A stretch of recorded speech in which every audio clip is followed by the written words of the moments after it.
we look like Targaryen gym bros. Bro, have you tried like the dragon creatine, bro? I hate it. I hate it. Bro, are you even, bro? Like, how many reps is your dragon on? Like, bro, like. What is the dragon exactly? Because the dragon feels like a euphemism for. Oh yeah, no, that's the thing. Oh no, Yeah. that's what they nickname it. They're like, oh, my dragon last night. Oh God. I was with this barmaid and then the dragon came out. Like, oh my God. See, but actually, no. Dragons as like a euphemism for penises is actually great because then we can apply some of the nicknames that get given to the different dragons. Balerion the dread. Like, well, the black dread. Okay, let's be conscious. But then there's Caraxes, who's the bloodworm. Gross. There's the Red Queen, Bailey's, or naming your dick the Red Queen. I just think is inherently funny. I think that's hilarious. I think that's yeah, great. Like, live your truth, baby. No, that's great. Anyway, yeah, we're in it. We're in it. And you know what? I think it's important this week. In which, the oligarchs are oligarching and data centers are being built and people are being told to grow up and shut up because progress is coming, even though that progress is going to steal your water and shit. I think it's important that we read a quote from scripture here. From the good word. And that is, of course, from our dear Daenerys, where she says, and I quote, "Slay the good masters, slay the soldiers, slay every man who wears a toga or holds a whip, but harm no child under 12, and strike the chains off every slave you see. Freedom, Dracarys, burn it all down. Burn your data centers. Burn it. Come on, Spicer. Targaryen Gym Bros. Let's go. We're going to take the dragon creatine. Let's go, bro. Let's go. Literally, what else would the Targaryen Gym Bros do but do arson? Literally. Arson, like, it's what we should be doing. Legally, we at A Song of Spice and Rhani are not condoning or encouraging any illegal activities. No. It's literally that meme of the like, we can't condone that. We can't live. Yes. Oh my God. Or people throwing the fucking rocks at the monk seals. Have you seen that? Oh my God, fuck, yes. What is wrong with that? Fuck. But don't worry. People. But don't worry. He's rich, so it's fine. But don't worry. I found the video of the locals beating the shit out of him. Good. They found his ass in the street, and he was trying to run to his fucking gated hotel, and they grabbed his howly ass, and they said, "Welcome to Hawaii, bitch." They said, "Welcome to Oahu, bitch." Give Captain Cook our regards.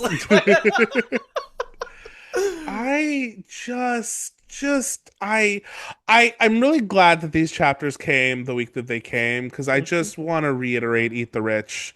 Just eat them. Eat them. Metaphorically. Wink, wink, nudge, nudge. Metaphorically, we do not condone violence. Sure, of course not. I don't dream of the guillotine and its return.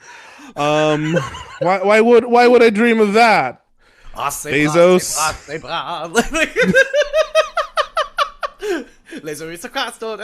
You know that song. You know the song I'm singing. You know this one. Yeah. It's the one. Oh, it's from Les Mis? No. It's they sang it at the Olympics. It's the protest song from the French Revolution, and it translates to, because it was the response that the Jacobins had to all the people who's like, we're going too far, where it translates to, it's fine, let the aristocrats' blood flow. Hey, love that. Welcome to Song of Spice and Ron. Song of Spice and Ron. I can't. A Game of Thrones, Song of Ice and Fire podcast for the girls, the gays, the theys, and the well-behaved straights. I am your totally not revolutionary host, Rhani. And I am your Targaryen Gym Bro host, Spicer. Welcome to the Dragon Sphere. Welcome to the Dragon Sphere. The red and black pill. No, no, no. The Targaryen Jim Bros. We're trying to use them for good here. We're trying to use them for Yeah, yeah, good. yeah. It's the Hassan Piker of this universe. It's the Oh God, we can't be no, we can't be fucking Timu Hassan Piker over here. Are you kidding me?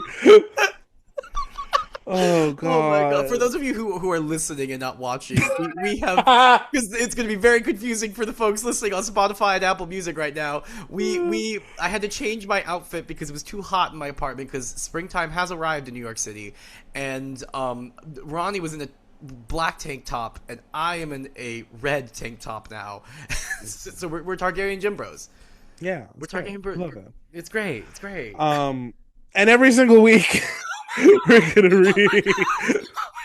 We're gonna. It's fine. It's fine. We're gonna read 3 chapters of the A Song of Ice and Fire book series, currently on A Storm of Swords, where we will break down what happens, theories, lore, and our favorite deaths. Well, I think we talked about some aspirational deaths, or allegedly, Allegedly, allegedly, allegedly. legally. So I don't think we need to linger on that any longer. But it's okay because you know what? We got some revolution to attend to, because this week our chapters are Dany 3, Sansa 3, and Arya 5. And The boy, revolution are is they some here. hefty ones. The revolution is here. She's The revolution is alive. here. She's strong. This is one of my favorite Dany chapters. Possibly I think it might be my favorite Dany chapter of the book. Because it's the one. It's the one we all know and love. It's Dracarys. Astapor. It's Dracarys, baby. And so let's talk about it. What happens? Well, Daenerys has shown back up to the good masters of Astapor, and when asked how many of the Unsullied she'd like, she says all of them. She wants all of them, all of them, all of them. She wants all like 8,000 that are like ready, and then even all the ones that are still in training, whether they were just selected yesterday or they're like about to get their pointy cap. I want them all, and I'm gonna pay for them. And they're like, "Hey, poor, you can't do that. You don't have enough money." And she's like, "Yeah, yeah, I do. I do. Well, what you want? You can have all my stuff. How much does that equal?" And they're like, "That's if we take everything, that's like 2,000. So you're obviously you're short." She's like, "Okay, fine. Take a dragon." And Arston freaks the fuck out. He's like, "What the fuck, man? No, you can't do that. You can't do that. You're gonna win with dragons. You can't win with slaves. It's terrible. It's terrible. Ah!" And Danny's like, "Arston, go sit down on the field, old man. Like we're not doing this right now." But then they go back to the ship. They take a breather. They let the good masters think about it because they're wanting to argue and all this shit. And but wait, no, but then they agree. Actually, no, they agree after she offers the dragon. I got mixed up. So they then leave. The next day, they're gonna come back and they're gonna do the trade off. Everyone is very nervous and uncomfortable. Dany has brought the entire retinue with her, all of her people, everyone, the Dothraki, all of the sailors, Strong Belwas, Arston, Jorah, her blood riders, everyone's here, everyone's at the party, and of course her dragons. And she's feeling very like sick over the prospect of this, like, oh God, what are we gonna do, what are we gonna do, but also I think I forgot earlier, they also gave Daenerys Missandei as like a little token of like, hey, when you have your army, you're not going to be able to communicate with them. You're going to need someone who speaks Valyrian. Here, have the little slave girl. And Daenerys on the spot like frees her and is like, hey, you're not a slave anymore. If you want to go home, you can. That's totally fine. Also, I speak Valyrian. And Missandei's like, oh shit, oh shit, oh shit. And Dany's like, yeah, don't worry, it's all good, it's all cool. But anyway, so then they're back and they're doing the trade off. Dany, he's very conflicted, like, "Ooh, am I doing the right thing? What's going on?" Blah blah blah. They do the trade off. She hands Drogon over. They give her the Harpy Whip, and immediately she's like, "Cool, this is great." Anyway, a dragon's not a slave. So let's kill all the good masters, shall we? And then all of her people, they start killing. It's great. And we have our big reveal that she spoke Valyrian the entire time. Crazy. And then the one guy is like angry that Drogon's not listening. Oh no, wait, fuck! I messed it up. I'm so sorry. So she like goes up to the. I get excited because like revolution's happening. Yeah. Your favorite part. My favorite part, but no, because like it's a little different here than in the TV show. Because here, she like walks up to the guy, Krasnus, and is like, "Hey, a dragon is not a slave." She says it, you know, in Valyrian, and then she takes the whip and she herself Bitch slaps. whips him, bitch slaps him, rips off part of his fucking face. And he's screaming. He's like, "What the fuck? What the fuck is happening?" Ah! And everyone's like, "What the fuck is going on?" And then she Dracarys, and then Drogon starts blowing his fire, and then they release all the dragons, and now all the dragons are doing fire. And she tells like her guys start killing all the masters, and then she takes the thing. She's like, "Hey, Unsullied, go kill everyone, kill all the slavers, kill everyone who's wearing a tokar, kill everyone who's doing shit, free all the slaves, Dracarys, freedom, revolution." And then they all start cheering and they go do it and they kill everybody. It's fucking awesome. Yeah. Che, Danny, Guevara, like Che, Yes. like, Absolutely. Storm, Absolutely. Castro Stormborn, like, Yes. Yes. It God, I love this chapter. I love this chapter. There's so much in this chapter, which I feel like it's easy to summarize, but then there's like so many like cool little details all throughout, which I am very much looking forward to breaking down with you. yeah. But what were your thoughts, Spicer? I will say one of the things, like, this is jumping ahead, um, and this is something I think that like wasn't as communicated in like the TV show, Mm-hmm. that I think was it is very clear in the book that Danny's got something up her sleeve. Like there is Yes. a plan because everyone's like, Yes. "What?" and she's like, "Don't worry about it." Because then we see her Mm-hmm. talking like, "Hey, so like, how loyal are the Unsullied? If Mm-hmm. like, what would happen if I sold them? Who would they be loyal to? Would they be loyal to me or would they be?" And they're like, "They'll be loyal to whoever their master is." And she's like, Mm-hmm. "Cool." So would they like attack? I don't know. Like if I were to give them up and give them to somebody else, and like if that person would like go attack me, like who would they? Who in that? And it's Melisandre, right? Or No, Miss Sand, Melisandre? I Miss there's Miss. I know, and I know, and I know, and I know, and I know, and I know, and I know. I know the names are hard for you in general, and then in this book, it's times 1,000. I get it. I'm sorry. I It's Miss Sande. Missandei. But so Missandei is like they attack you because it's whoever their master is currently, and she's like, "Cool,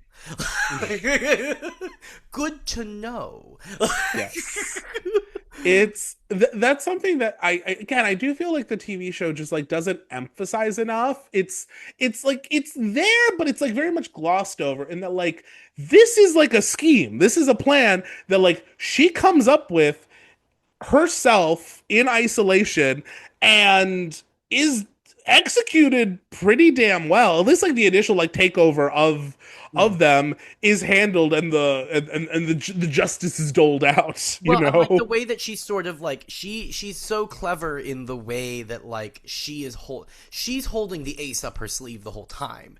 When she's like Yes. negotiating, she's like, well, "What about all my stuff? Well, what about my ships? Oh no, I don't have. Well, I guess I'll just have to give you one of my dragons." And then like Mhm. it explains like the Giscari have lusted over dragons for centuries. Like Mhm. they hold a grudge because their entire empire was crumbled by the Valyrian freehold after they didn't have dragons because they didn't have nukes with wings. Yeah. That is again, it's not emphasized enough in the TV show No. where like she's scheming, she's doing a thing. Yes. um Um, I do want to go back though a little bit. oh yeah, no. Just kind of towards the beginning because we start getting again lots of like little fun details that I do want to explore a little bit. The first one is going to be a little niche, but go with me. Tokars, if you remember what that is. Oh yeah, no, I think the way that we start, because at first I remember being like, in the earlier chapters, like, why the fuck is this important? And then it's like, Hmm? oh, because this is how we identify who the bad guys are. This is how we identify who the bad guys are. And also it is like it's such a symbol of like the privilege, and the way that George describes it, I think is just it's again like it's very well crafted, this idea that it's like this garment that is so cumbersome and like not practical, but it's okay because you are of such a status that like you don't need practicality. Yeah. You know, it like obviously like this is a more extreme version, but like it reminds me of like when you hear about like the binding of like feet in like Chinese Yeah. culture, like that was like a status symbol to like basically leave yourself incapable of performing everyday very simple things. Through that procedure you're like showing that like, oh, here's where I am. I have to literally like my hands have to hold my clothing up so I don't have use of my hands, or at least one of my hands, because of this like cumbersome outfit. And then on top of that, like then double enforcing that with like the materials that they are made out of being like being another like layer to like showing the status of that individual, like not just as like part of the, you know, landed gentry, but also like, oh, this is like the rich portions of the nobles. Well, and it's also like it's very Versailles. Right, it's Mm-hmm. very Versailles of where like look like we are so like you know my head is a ship, right, like my Mm-hmm. I am wearing a literal wig that is a literal ship, like Yes. what like the Marie Antoinette of it all, which also I will not subscribe to Marie Antoinette anti propaganda because she was done dirty. Like by history, she was kind of done dirty.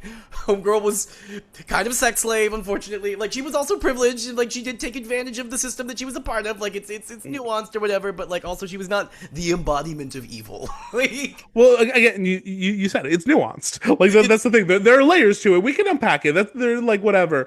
But like no, it's like we're not going to embrace like the caricature, is what you're saying. yeah. No, it's in like but like that idea of like we are so ridiculously lavish that like we Hmm. like the outfits are cumbersome. It's the you know you need. I mean, it was.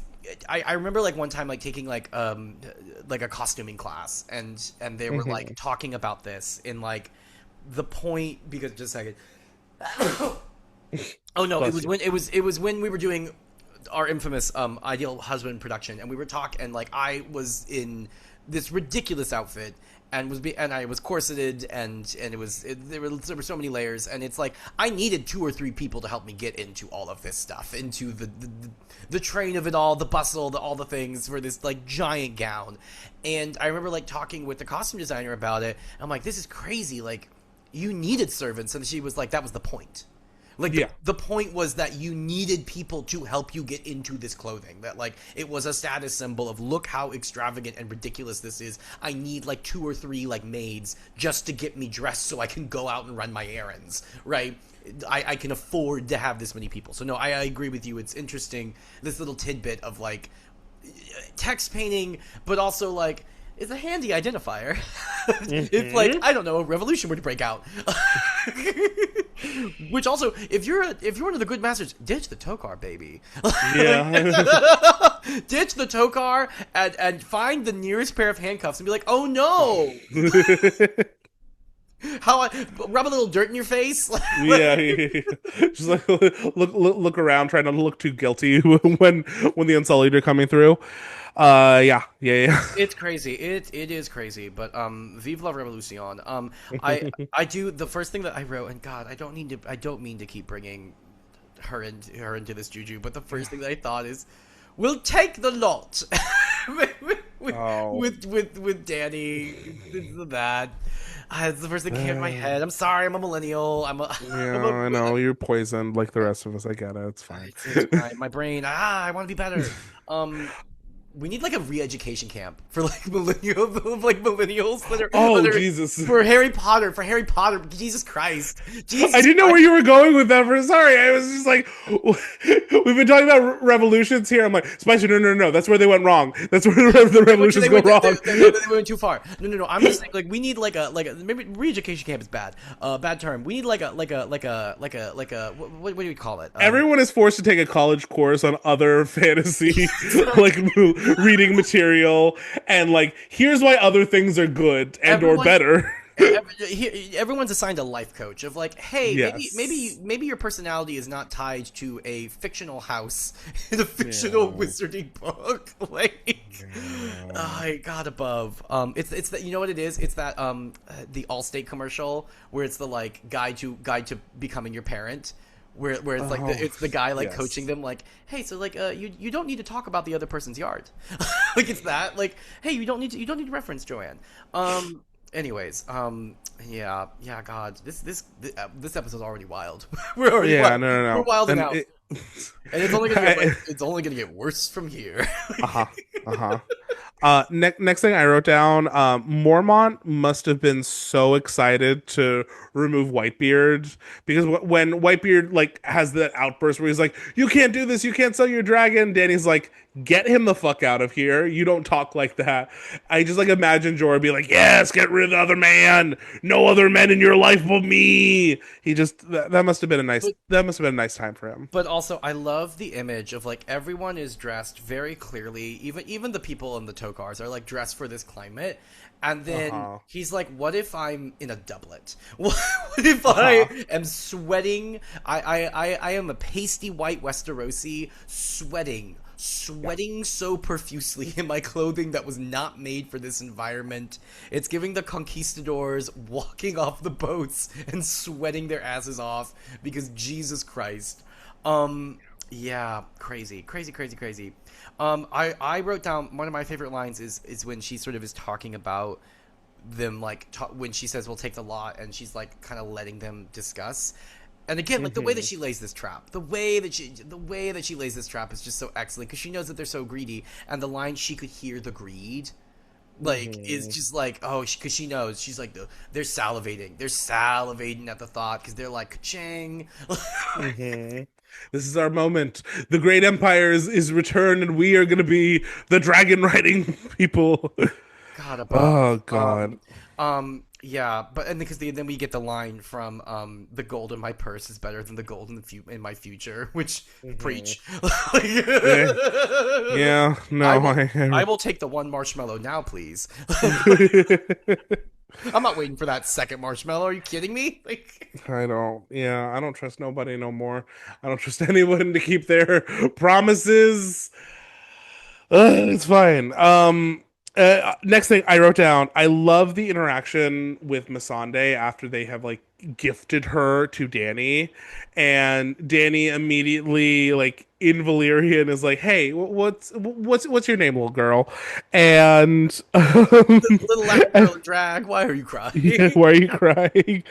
And well, no, oh, sorry, I have the book open here. She asks, what does she ask? Oh, she asks like, "Hey, do you have a name, or do you have to like pick it out of a bucket every day?"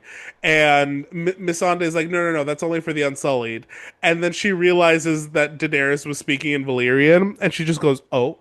And then Danny's like, "Is your name O?" And Missandei's like, "No, no, no, no. Sorry, I just catching up. You know, I'm I'm getting, I'm realizing the implications of a lot of things right now. It's fine." I just thought that was like a cute little thing. Followed by a very sad thing when she's like asking, like, "Hey, what would you have me do with the Unsullied? Like, once we are done, you know, retaking the kingdoms or whatever." She's like, should we like kill them? Should we? What should we do? Based on like Missandei explaining like the dangers of selling them or whatever, and Missandei's like, I'd rather you not kill them. Why? Because three of them are my brothers, and that's really fucking sad. And not in the TV show. Nope, nope, nope, nope. Cool. Cool. Love, Love love, that. love, Love that. trauma. Why give black and brown characters depth? Why give them depth? Why give them nuance? Why would we do that? Why would we do that? Why would we do that, Ronnie? Because we're because what we do include is cool like little 20 like 2013 era like girl power moments Oh yeah, that's right. where Yeah. yeah, where they're like, Valar Morghulis, yes, all men must die, but we're not men. You're not gonna rob me unless like it's what are we doing? Like It's fine. God above. Why would we do that? Why? God above. Ugh, the writing was on the wall, at the very beginning. Yeah. Anyways, but moving on. I also wrote down the fat one all but drooled. It's like Oh yeah, yeah, yeah. which because it's George. We got to talk about how fat some of these guys are. They're so fat. They're so big. Boy, this is how which we got a lot of fatties in these chapters. We got a lot of fatties in Yeah. these chapters. Hmm. Hmm. George said, I'm gonna see myself. I'm gonna write myself into the narrative. Except you keep writing yourself into the narrative in ways that George is working through things too. Okay. we're allowed to be to have arcs and be human beings. Yeah. Um. Anyways, I did the other thing I wrote down is it's Sophie's choice, but make it dragons. Oh no. No. No. No. Oh my god, young Meryl Streep would eat the shit out of this role, though. Oh yeah. Of course. Of Would course. eat the What are you shit talking out of. about? Oh my god. Oh god. And then, but then I also the other line that I wrote down is sort of in the conversation where we go back to the ship and we're Hmm. talking about things and she's like talking to Jorah and people and she's like what do I do and then we have the whole kind of conversation about kings and what's the point of a king and then we get the banger of a line, justice is what kings are for, and See, it's I wrote down the line before that. oh really, okay, what's the line Yeah, before because that? my favorite line is the why do the gods make kings and queens if not to protect the ones who can't protect themselves? Like Yeah, that's like that's the whole point. that's what the social contract is supposed to be with the people in power, people without. It's like if you've been put in power, it is for the specific purpose of taking care of the masses. Like that is your point. Yeah. And yeah, and this is coming up because she's thinking about, kind of the last time that she took maybe more of a revolutionary approach when the Dothraki were like assaulting like the Lazarene, and she remembers the girl who she had like saved from being assaulted and then was later brutally assaulted and murdered by the Dothraki when they left her, and just like these are people that like didn't deserve shit and should have been protected by someone in power. She is now in power. How do I go about protecting them? And like It's figuring out how to piece that puzzle together is what I think has been super interesting in this book for her so far, because like she has these like kind of conflicting goals in that I'm trying to like reclaim a birthright, but also like there are people around me suffering, and if I want to be the type of person that like deserves that birthright, should I not behave in that way and figure out like how to do what is the job of this type of person, which is to protect people. well, and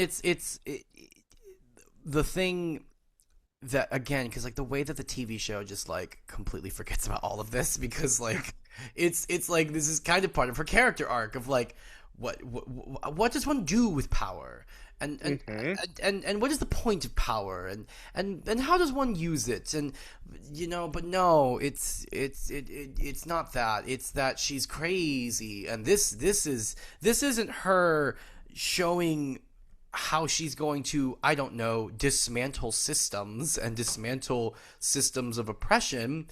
It's that she's crazy and wow, we should have seen it coming when she killed the slavers. like when she distinctly says save all of the innocents but anyone who is associated with this regime and this institution of slavery, by like what. Yeah. And something I will point out, like, as we will see, like, in the aftermath and just like is this like, are there like whoopses or like little Consequences. consequences? Yes, absolutely. And are there like biases, even like Daenerys' point of view right now? Sure. Like, I once had someone argue that she's a monster because in her order for the killing people, she says like anyone under 12 or whatever. Like if they're under 12, spare them. If they're above, you like kill them. And they're like, well, that's so she's still killing a bunch of kids. And like, okay, but like, she is a kid. She is a kid who sees that age as being grown up. Because when was she fucking married off to her like husband and all this shit as a 13-year-old? So yes, we are seeing the consequences of her biases play out, but they logically make sense. Even if like we the reader can be like, okay, maybe we could have upped that age, like age cap a little bit. Like, but again, Well, it's I also just like get no one's saying she's perfect. We're saying no, that she's no. because like I mean, like we joked at the beginning of the episode, but like violence is not the answer, unfortunately. Sometimes you need to do a little Bernie. But but like yeah, like it's not good. And whenever you and the reason violence is not like the reason violence should or at least be the sort of last resort or last sanction is because like you are gonna mess up, right? Like Yeah. there will be mess ups in that kind of situation. Like no one's saying she's perfect. Mm-hmm. We're saying framing is important. Yes. and Context is important. Like, context is important. It's not just she's like kill everybody. It's not burn them all, right? She's not saying burn them yes. all. She's like, hey, let's dismantle this system of oppression Yeah. in this city that is oppressing people. And maybe this is the beginning of, I don't know, my ideological core. Like maybe it's kind of important and shouldn't be used as a throwaway line to show she was crazy. The madness took her. I got above. It's Never not be irritated. die It's fine. upset, die angry. But then we get the The dream. dream. The dream. Spicer, this dream. Ah, okay. So Dragon Dream, we have a Dragon Dream, though we don't really identify it as such, which is kind of interesting. But like we, the reader, can point to the details and be like, whoa, wait, because in the dream, she's having, isn't she? She's having like a different dream first, and then it like shifts, right? Well, because Something. first she has the dream that she is her brother Rhaegar. Rhaegar, And yes, she is Rhaegar on the Triton, but she's riding a dragon, and yes, she's fighting Robert and his forces, who are all frozen, and she yes, melts them with fire. Weird yes. that. Yes. And so a lot of people think that this is like very obviously a dragon dream. So it isn't actually she just thinks of like Rhaegar because it's the trident and that's like the scene of his fall where he and Robert fought. But in actuality, she is seeing like a future event. Yeah. And which opens up kind of this big can of worms, which can point to potential differences with the TV show, because most people before the TV show thought that like the big final battle between the others and the forces of life and whatever was going to be on the Trident, because that's where we're seeing at least one battle taking place. And so when the TV show sets it at Winterfell, people were like, "Huh, that's weird. Are we gonna have multiple battles? Because like if there's multiple battles, okay, that makes sense. But if not, like we very clearly like see one happening at the Trident. So what's going on? What's going on? I don't know. But I do think that that's very interesting and points to the Trident pops up like a lot Yeah. throughout like the novels and just like scenes of important events, like both historical and present. Is it Yeah. it's in the neck, right? Like it's the thing that chops the continent in half. I don't think it's quite. Maybe actually, one second. One second. There's the last Um, river. Oh no, that's there. Okay. no, No, it's no, not. it's not. But it's like I don't know. It's close. Whatever. Yeah, it's. Let me go to the other one because it's in the south. I always forget it's in the south. I love us Yes, breaking out our fucking our book maps. our book maps. Like I mean, it's kind of there. It's like Yeah. it's very close to like we're getting close to like King's Landing and shit. So like it's important. Yes. Yeah. Where were we? Anyways, again, revolution. We just get going. We're just angry. Mhm. Burn all the data centers down. Burn them all down. But wait. We have more. We have more. Because she wakes up briefly and someone is in her room. Someone is above her bed. Oh, who? Ooh, who is it? Who is like it, the baby? like the fucking Babadook, like the Yes, it fucking. is. It's Quaith. Quaith. And she's telling and she's just reminding Danny of her little like rhyme, like if to go forward you have to go back, and to go north you have to go south, or to sorry to go west you have to go east, and like what does that all mean? I don't know, but it's interesting. I literally wrote down Quaith is a stalker on the next level. Like Yeah. But then I do like that after that like whole episode, because like obviously like Danny has like been putting this plan together and is now like concerned, or at least to some degree. She's like like worried, like am I doing the right thing, etc. And then she repeats one of my favorite lines that she always pulls out when she's like in that mindset, and says, if I look back I am lost. Like just gotta go forward, just gotta keep going ahead. If you like look backwards you're gonna get lost in the weeds of like what if and what blah blah blah. Just like just keep going, it's fine. yeah, but then we also get the I do love the symbolism of the sale happening in not the Plaza of Pride, but the Plaza of Punishment, right? Mm-hmm. Like, because well, one, because it's like, well, because they're literally it's the entire army, so they literally can't fit them there, and also it's like Yeah. right, it's the place where you go right when you leave or enter the city, and Uh-huh. so. But it's where all of the slaves who have misbehaved are punished, and they say, "Oh, it's because when you enter the city, we want to make sure that the slaves who are coming into the city, like, see, this is what happens to you if you misbehave." But like the symbolism of that, of like this sale happening, and then Danny is literally like about to try and abolish slavery in the city of Mm-hmm. Astapor, in this place where it's so like the visual image of the flayed skin of the slaves, right, is like so prevalent, right? Like it's just Yeah. ugh. It's a lot. It's a lot. But God, George, subtle as a gun. Well, speaking of Zella's gun, we do get a little piece of foreshadowing that I don't think I noticed on my first read through. Uh-huh. That I really like when they're like walking into it, and Danny's observing like the different people around. And at one point, she says something like as she's like looking at them, because there had like also been some kids, and then she's like looking at the adults, and she said it made her wonder how many of them would have children because of like after what she's gonna do right now. Like, oh, I never noticed that. Like, she's literally like thinking, like, I wonder how many of them are about to survive this. Like, ooh, okay. Oof. Ooh, if I look back, Yeah. I'm lost. Uh, Yeah. But then also we do get the God damn it. These people are just awful. These people are just these people. The good masters are just pieces of shit. Because yeah. what do they tell her when they're like when they're making this sale? She's like, hey, so they need to be blooded soon. They need to taste battle. So there's a couple smaller cities along the way that you could sack, and you could get some loot for yourself along the way and build up your war chest. And hey, if you happen to capture the people, you could send them back here as slaves, and we'll pay for a good price. And then everyone's going to prosper. Everybody wins. It's a win-win. I know I wrote the same thing down, and I also edit, and so the process continues.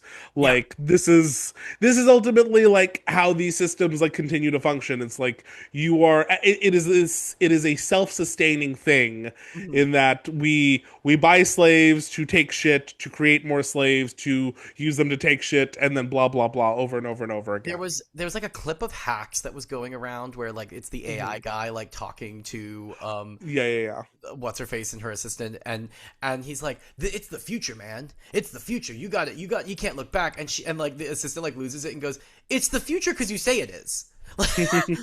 Like you are the one that is perpetuating the system. You keep insisting that this is where we're going, and either you got to get on board or no. And that's how I Uh-huh. and that's how I feel. And again, these fucking data centers. I just, god damn it. Again, we gotta like. All I'm saying is, Salt Lake City has a very large unhoused population, and maybe we just give them a bunch of hammers and say there is a center Yeah. that's just a little ways away here, baby.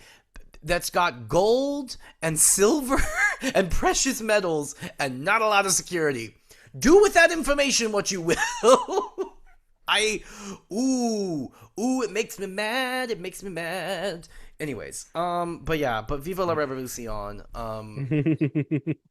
And again, the difference here than the TV show of where we first bitch slap the big bad slaver, the one that was like off. But before then, we got one of my favorite lines when Dany is like taking her like final breath before she's like, "Okay, we're doing this. We're gonna do the thing," and she says, "It is time to cross the trident." And I'm like, oh, I love it. I love it. I love it. I love it. I love all the little callbacks and stuff. Like it's good shit. Damn it, George. But yes, and then her bitch slapping him with the whip. Ooh, oh, it's good. It's good. And Did I project the face of maybe one or two tech CEOs onto this character from him? Maybe a you would little. never. What are you talking about? Never. You no. No. Sam Altman, who? Like, No. Who is she? Who is she? What are who's you talking she? about? No, it's Krasner, Krazan, or whoever his fucking name is. The guy who was really mean to Danny. Is that guy? Is that guy? Krasnus. Yeah, her. I don't know, man. I I don't know. know. It's just funny. It's just like watching like the mental process is like, okay, I have a bit of it. Where can I claw to get the next? What can I cobble together to make something that I think sounds vaguely like what I remember? Again, names are hard already for me. My Uh, brain, she don't do names very well. it's okay. And now you've given me made up names that aren't real, that aren't based in actual language. I'm lost. Mhm. I'm lost in a sea of consonants and vowels. Just like Yeah. Actually, I just pulled this up because I just want to read this because it's I will say I like the scene in the TV show. It's very badass. It's yeah, very it's great. cool. It's great. It's very satisfying. But there's just like different flavors going on here that I think are so fun. And like when Krasnus is like yelling, he's like, he will not come. And then Danny, in Valyrian, there is a reason. A dragon is no slave. And Danny swept the lash down as hard as she could across the slaver's face. Krasnus screamed and staggered back, the blood running red down his cheeks into his perfumed beard. The harpy's fingers had torn his features half to pieces with one slash, but she did not pause to contemplate the ruin. Drogon, she sang out loudly, sweetly, all her fear forgotten. Dracarys. Like, I love the idea of her just like bitch slapping him and then going, Drogon, burn it all down. Like, And then it's the scene from the Indiana Jones first movie where we look at the Ark and his eye describes his eyes being melted down his face. Yikes! Nesty, Yikes! Nesty, Nasty George. And then Revolution, Revolution. and then the fact that like the Unsullied just immediately like that is kind of similar to the TV show. They don't even care because they're like taking pleasure in this. They're like, hell yeah, brother. And I love how it's like described as like a few of the like slavers are like, no, don't like help me, blah blah blah, like, and they're like dying on the ground, and then it just says like the Unsullied didn't look down, like they didn't even look at these like men that are now bleeding out like all around them because like yeah, this is literally what you created. This is what you created. This is like these are the consequences of your actions. Like I don't know what to tell you. Yeah, it's And then God. again. I just anyways, we're not gonna get into it. We're not gonna get into it. We're not gonna get into it. Go on. And well, I was gonna say, and then the last thing I wrote down the last paragraph because I just like fucking Yeah, love it. It's as I read out earlier when she's like giving the order to all the Unsullied, but then afterwards, they start like taking up Dracarys like as like a chant, yeah, I love and that. I love that. yeah, and That. it says Dracarys. They shouted back the sweetest word she'd ever heard, Dracarys, Dracarys, and all around themselves. Sorry, and all let me read it. Sorry.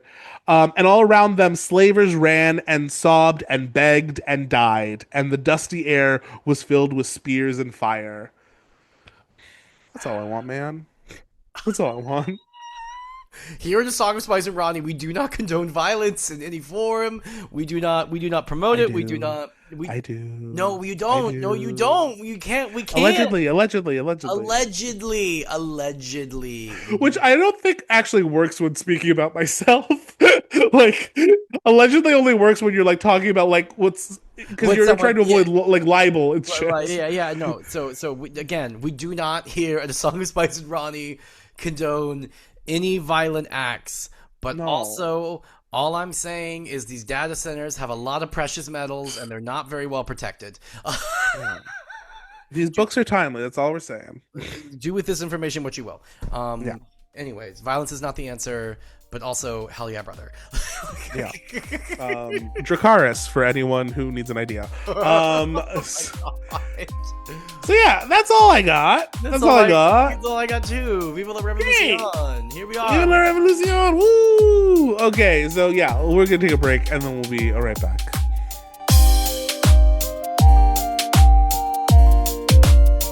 Italy's great. Speaking of that, did you hear about Helen Bonham Carter? Yeah, what is the tea? I need to know what the tea is. I want to know so bad. I want to so bad. But also, did you see who they replaced her with? Yes, Laura Dern. Laura Dern. Laura Dern. Vacation Dern has arrived. I'm so excited. So excited for Vacation Dern. And again, she joins the long list of other Derns. There's Space Dern. There's Dino Dern. There's what's the other one? She was in one recently. She was in, what was she in recently? There's romantic comedy Dern, isn't there? There's like one romantic. Oh, yeah. Anyways, but there's Derns. Yeah. There's lots of Derns. There's lots of Derns. I saw her in something recently. Like I saw, and it was like a recent one that she was in. God, I forgot. It's all. But anyways, and then like literally she came on. I was like, Laura Dern. Like I was so excited every time she's in the movie, and every time she's in a movie, I'm just like, oh, hell yeah, this is gonna be great. It's just nice. It's just nice. She's gonna be great. She's gonna do a good job. We're gonna enjoy it. I know we're back, but the audience again, this is what they stay for. I saw some mid 2000s cheese, Ronnie, recently that was have you seen Failure to Launch? Oh yeah. I was there, baby. I was watching that in real time. That came out probably when I was like what 16ish, and I was watching it, baby. I was watching it. We watched all Matthew McConaughey pre-McConaissance when he's like, "Ooh, I do Oscar movies now."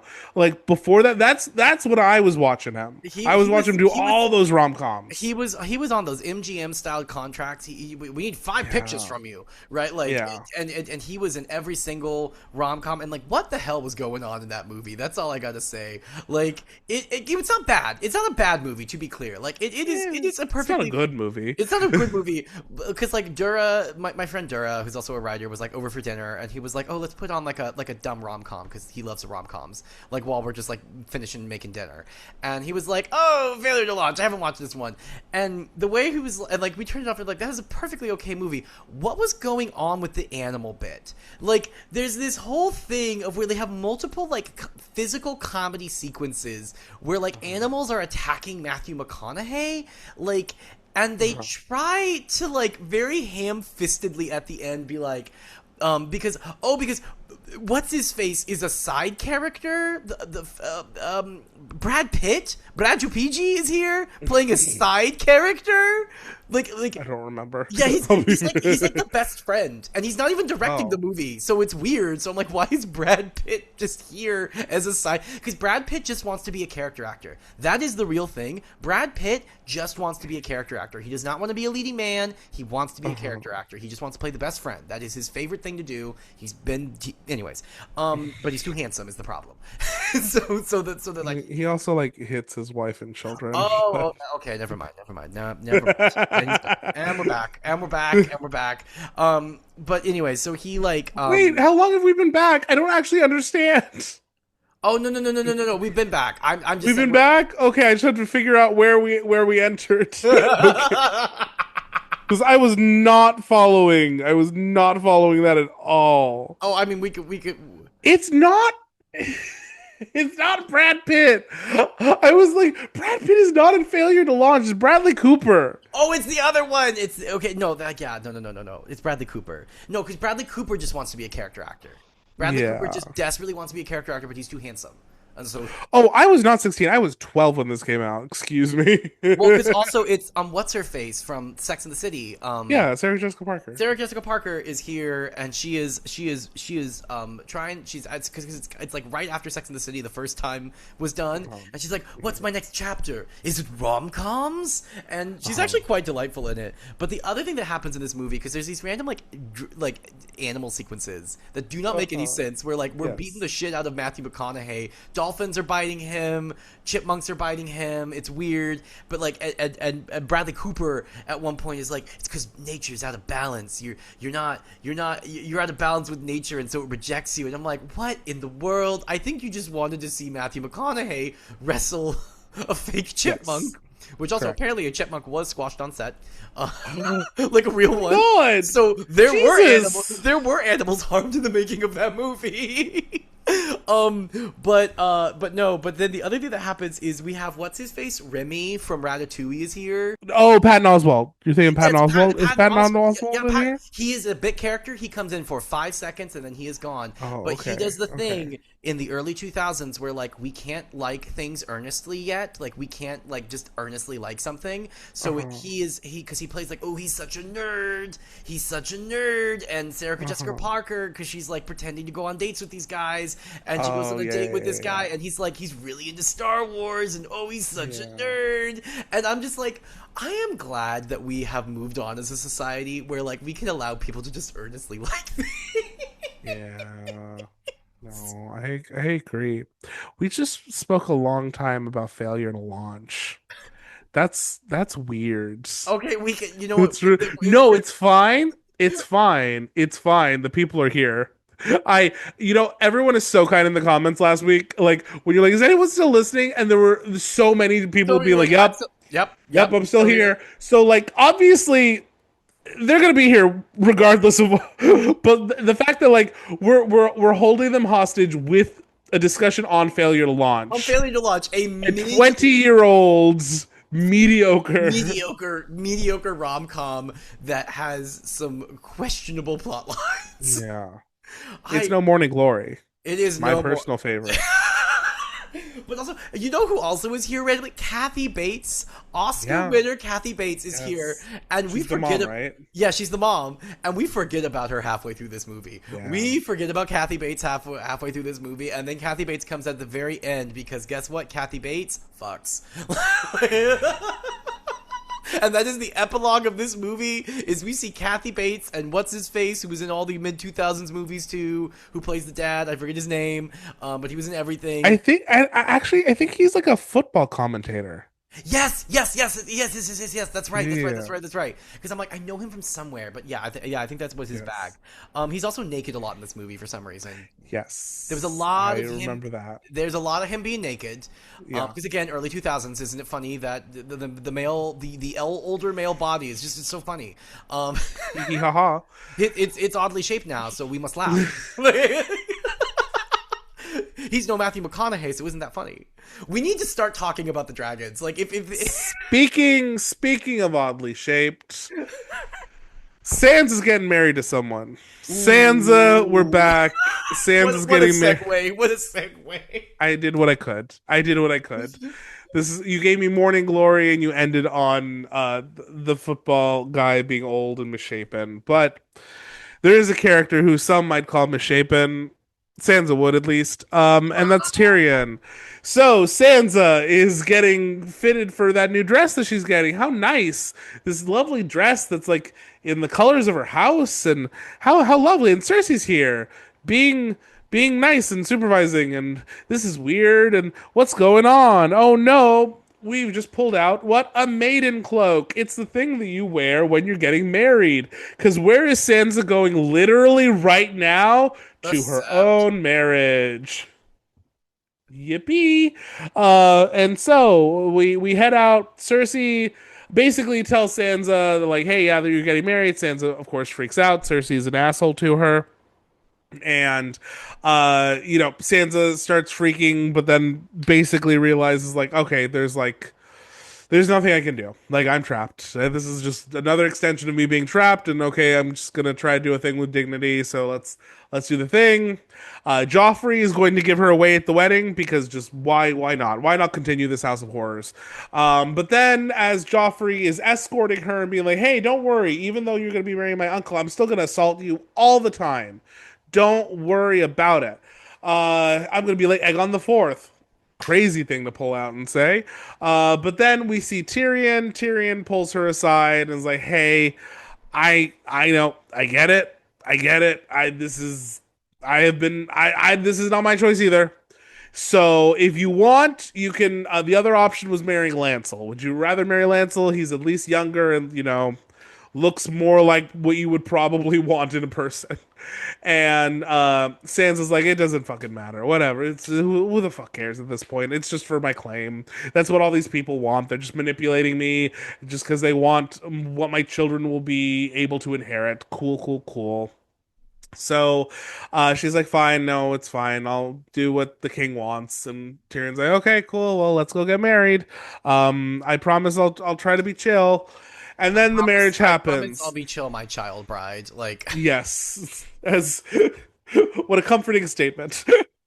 But then the marriage starts happening, and boy, is it not great. Because hey, we've forgotten that the way that these Westerosi marriages work is you have your maiden cloak, and then they take that off, and then you are cloaked in like the house colors sigils of your new house or whatever. And except for Tyrion is a dwarf, and so he can't reach. And Sansa, who is just having like a moment of teenage stubbornness and like, I'm in hell getting married against my will, and now I'm being told to like kneel, which is embarrassing at like my own wedding. Like, I'm not moving. I'm just standing here. Fuck everyone. I'm fucking over this bullshit.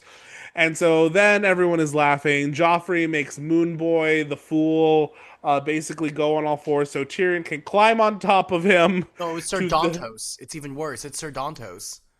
Right? Wasn't it Moon Boy? Oh, anyway, I It's thought one. it's one of them. It's one of the fools. It's one of the fools. It's whichever. It's still embarrassing. Regardless of which one it is, it's fucking embarrassing. So Tyrion climbs on top of him, puts the cloak around her. Then she turns around, sees him. He's obviously very winded, and it's at that point that she's like, okay, that was shitty to do to you specifically, but I still. The point is that I like fuck this family. Everyone is making me miserable here. So like anyway, but then we have a wedding feast. She's dancing with people. She's trying to take her mind off things. Garland Tyrell is being a sweetie pie and telling her how it is. And he's like, "Hey, I know you like Loras, but Tyrion will be more interested in you. I don't know how else to say it, babe, but like, you're great. You're great. Anyway." And then Sansa proceeds to dance with a bunch of people. Also, Joffrey temporarily, where he just continues to reiterate that this is going to continue to be a House of Horrors. And then Joffrey's like, hey, it's time for the bedding. And Tyrion's like, nope, not doing that. And then Tyrion threatens to cut Joffrey's dick off and geld him because Joffrey is yelling that they're gonna bed. And obviously this becomes a very tense moment. Tywin is like, hey, Tyrion's obviously very drunk, and Tyrion, though he's angry, realizes like, yep, I probably took that a little too far. I need to backtrack very carefully. And he starts playing up how drunk he is and how, hey, it's fine. We're just having a good time. I'm so sorry. It's just because you're so big. You got such a big penis, and I obviously have such a little penis. Because look at me, I'm a little person. Hey, it must be little. Did that make you laugh? And finally, they like cool down the situation enough where Tyrion's like, "Okay, there's no betting. Sansa, come with me. We'll go do the thing." Well, they get back to the bedchamber, and Tyrion's like, "Okay, I've been instructed that we got to do this. I'm really sorry, but like, let's just get it over with, okay?" How old are you again? She's like, "I'm gonna be 13 in a month," and he's like, "Cool, cool, cool. You're 12. That's 12." That's what that is. That's what that is. That's 12 actually. There is no Um, such thing as 12 and a half. You are 12. yeah. So Ay, yeah, yeah, yeah, yeah. So he's like, fine, go get naked. And she's like laying there, very uncomfortable. He like tries to like initiate a little bit, being like apologetic. And he basically then gives her like a little speech after I think he also gets naked. He's like, hey, listen, I get it. I'm not what you want, but like, I'm a nice guy. I treat people well. I'm kind of nice. I'm kind of funny. Like, it's the like I'm never gonna be mean to you. Let's just try our best. Is that cool? Could we do that? And Sansa's like, I still don't want to fuck you. And so Tyrion's like, here's what we're gonna do, because you clearly don't want to do this right now. I'm not gonna do this. We're gonna wait, and we're gonna wait until you're ready and you're like you want to do it. And Sansa like bucks up her courage and is like, okay, but what if I never want to? And Tyrion does not take that well. Tyrion goes, well, that's fucking mean, and now I'm angry. So fine, then I'll never fuck you and I'll fuck whores. Yay, that's what they're made for little imps like me. Boo. End of chapter. Well, this is a chapter. This is a George, chapter I've talked George, about extensively. this George, he takes us high. He takes us high with the Mm-hmm. last chapter of we're dismantling slavery and oligarchy, and isn't that great? And then we have a child bride, and then we have a child bride, and now we're down again. Yep. The first thing I wrote is I feel pretty. Oh, so No. pretty. I wrote something similar. I'm like, oh, Sansa getting to feel pretty again for like a second before it all comes crashing down is so heartbreaking. Yeah, like this girl's been traumatized a little too much, and it's like, yeah, you feel pretty because we're about to marry you off. Hmm. And God, Cersei's an asshole. Oh yeah, God, Cersei's an asshole. fuck Just like Cersei, the you're fuck Cersei. prettier with your mouth closed. Fuck you, ladies. So are you. You know, I, I'm over this. Like, stop. Your beef is with a 12-year-old. Who are you? that oh my god, there was a I should redact the names of the innocent. There was a director that I worked with on a show, and one of the actors in the show was a child, and they were just a child. Like they were precocious and annoying Sure. and at times, and they would like be very very like professional with it because it was a professional production, and they'd be like very professional with the child, and then like when the child was like being a bit too much in rehearsal, and then they would like turn around to be and be like, fuck that kid. Like they'd be like, fuck that kid, I hate that kid so much. And then like we had this ongoing joke of beef with a 12-year-old. Like beef with a 12-year-old. And then like and then because the child did the thing that all children do where it's like, hey, in this one particular scene, don't do this, don't do this, because if you do that you're gonna mess up the blocking and blah blah blah blah blah, and then whatever.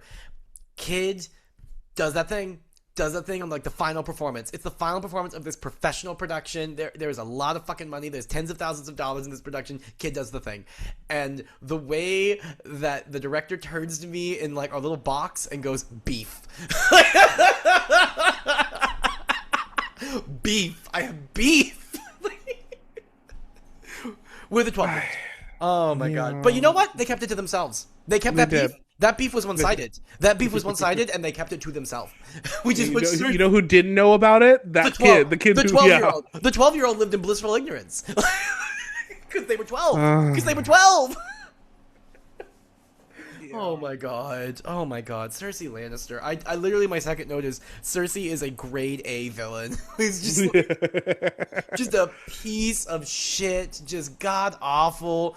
She is Megatron, like she is Bob Evil, like she is so awful, just like being off. I mean, like, and what's so sad is like we for a brief fleeting moment, you get a tiny glimmer of empathy of where she's like, "Hey kid, I get it.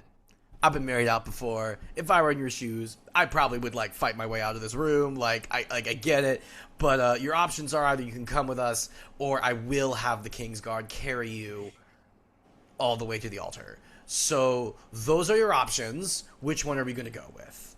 And then like the Kingsguard have to be like, hey, you know, if I were you, I'd maybe not dishonor your house by acting so cowardly. So like, you know, let's just make this easy on everyone. And it's like, and what's so like stupid is like everyone acknowledges this is a shitty move. Yeah. Every single person, except for Tywin Lannister, every single person, Tywin Lannister is the only one who wants this. Yeah.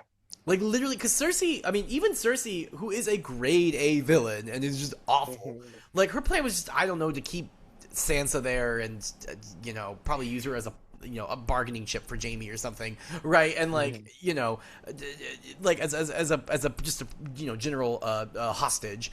But like, even she's like, that's fucked up, man. Like what we're doing is fucked up, man. Like it's really fucked up. Like and like that's the thing is like everyone's like, ugh. But like only one person wants this to happen, and like which just to me shows how Tywin just is like lacks all empathy. Like this man is like, well, this is convenient for us. Like this helps us politically. This helps us with it gives us another claim because now we have like a claim to the north too. Isn't that great? And it's just like, what? Who hurt you? Who hurt you, Tywin Lannister? Who hurt you? Like, you know, I was thinking about this as I was reading because we know who hurt him. oh yeah, we know, or not like who hurt him, but like Tywin like is having an overreaction to his house becoming a laughing stock, you know? Yeah. So like his house under his dad became a laughing stock, and so everything he does now is about like ensuring their position so that like you could never perceive them as anything other than the most powerful whatever. But then because I was thinking about this in the context of later when we are having, I'm skipping ahead just a little bit, when we're having the wedding and we're having like the debacle with the cloak and Joffrey and Cersei are openly laughing. Why does Tywin allow that? Because Tywin is allowing, like at the end of the day, the Lannisters to be laughed at. Yes, it's the least of them, and probably in Tywin's eyes, but like that's still kind of like the point. Is like he, as much as he dislikes Tyrion, Tyrion is still a Lannister, so he still affords him certain things. He's afforded him this advantageous, you know, match. Why does he not? Why does he not like enforce this shit with like Joffrey and Cersei? I just find it very interesting and weird. Well, I think the problem is Joffrey is the king. So like, Sure. even though like, yeah, it's Tywin's in charge. Like we do have to have the pretense of the king, right? And it's so I think like he can't really stop Joffrey from doing it, and Cersei is also the queen, so like she does technically outrank him, but like it's one of those things. I think it's one of those things because I mean like there's the instance of where he like yelled at both of Tyrion and Cersei sort of in private and was like, shut the fuck up, both of you, you're gonna do exactly what I tell you to do. So like in private, like, and I mean it's like what happened at like the dinner when later when Tyrion goes a little too far, Yes. or not far enough in my opinion, and like, do it, geld him,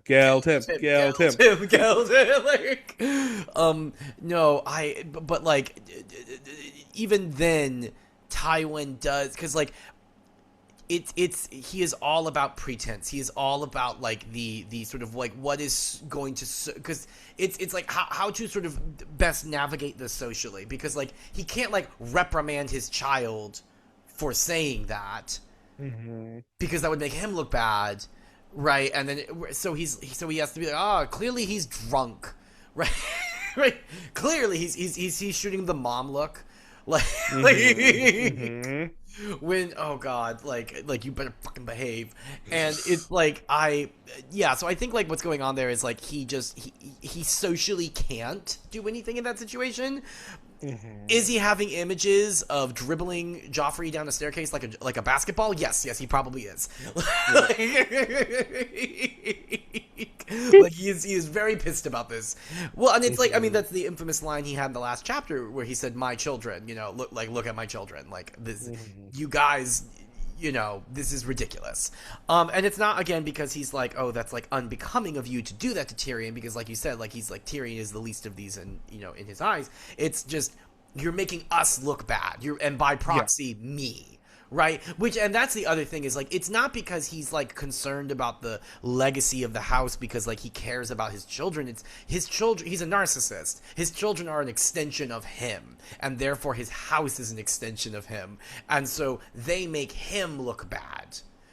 That's what this is all about, and that's why he's embarrassed about it. It's not because like, oh, I have taught these people wrong, or these people are doing wrong things. It's, I am looking bad by extension of this.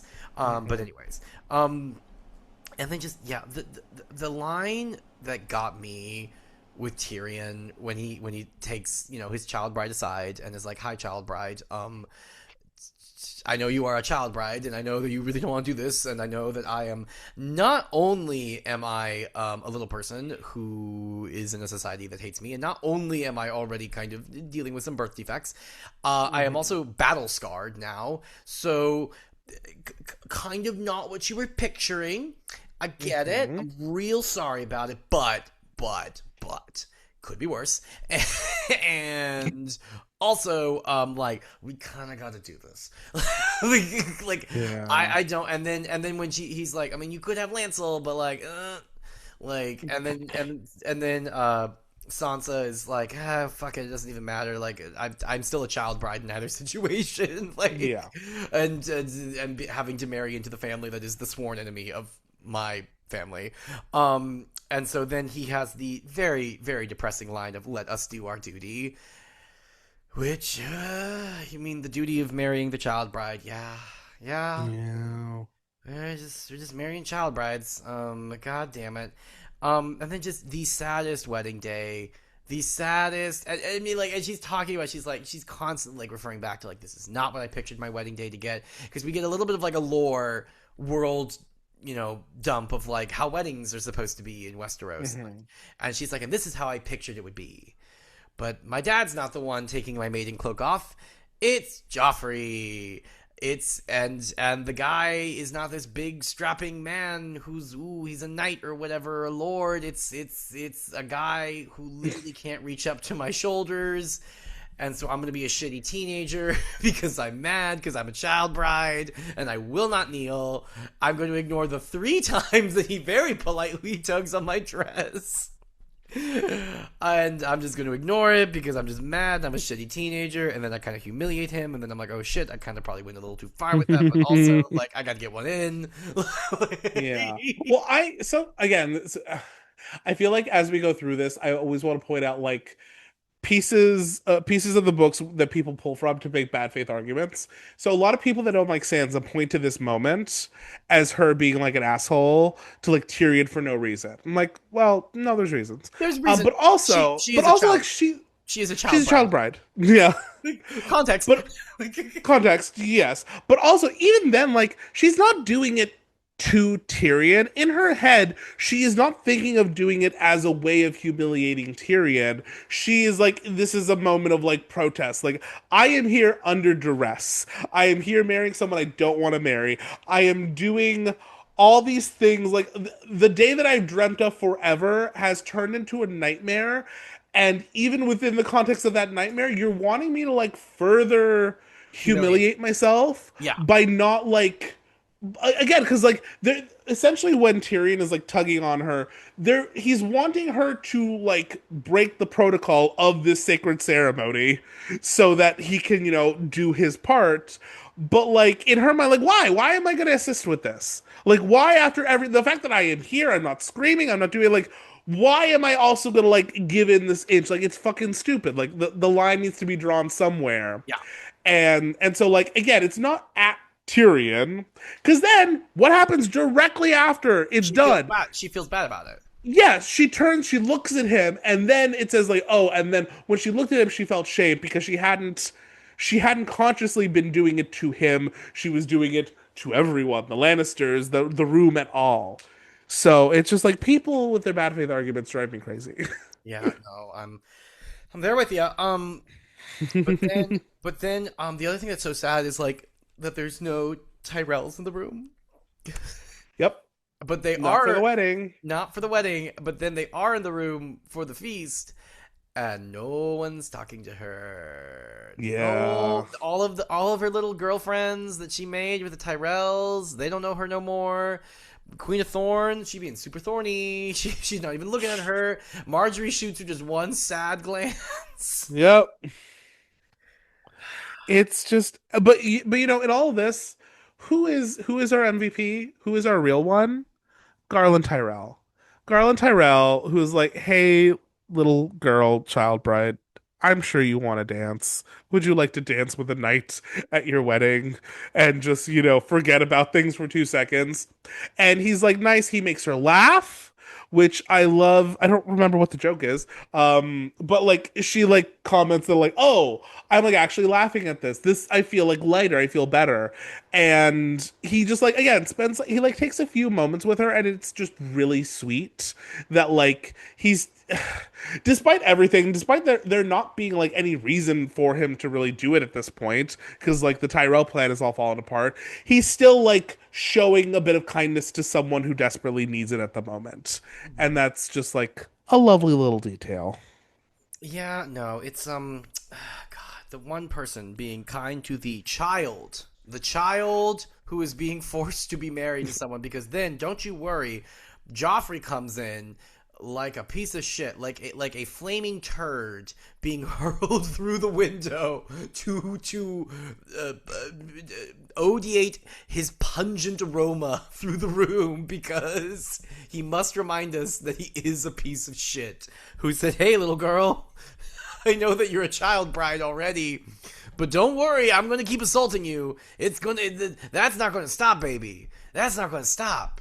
That's not going to stop. Because what am I? A monster. I am a monster. Wee! Why am I in charge of this country? Wee! I wanna know more. Oh my It's god. fine.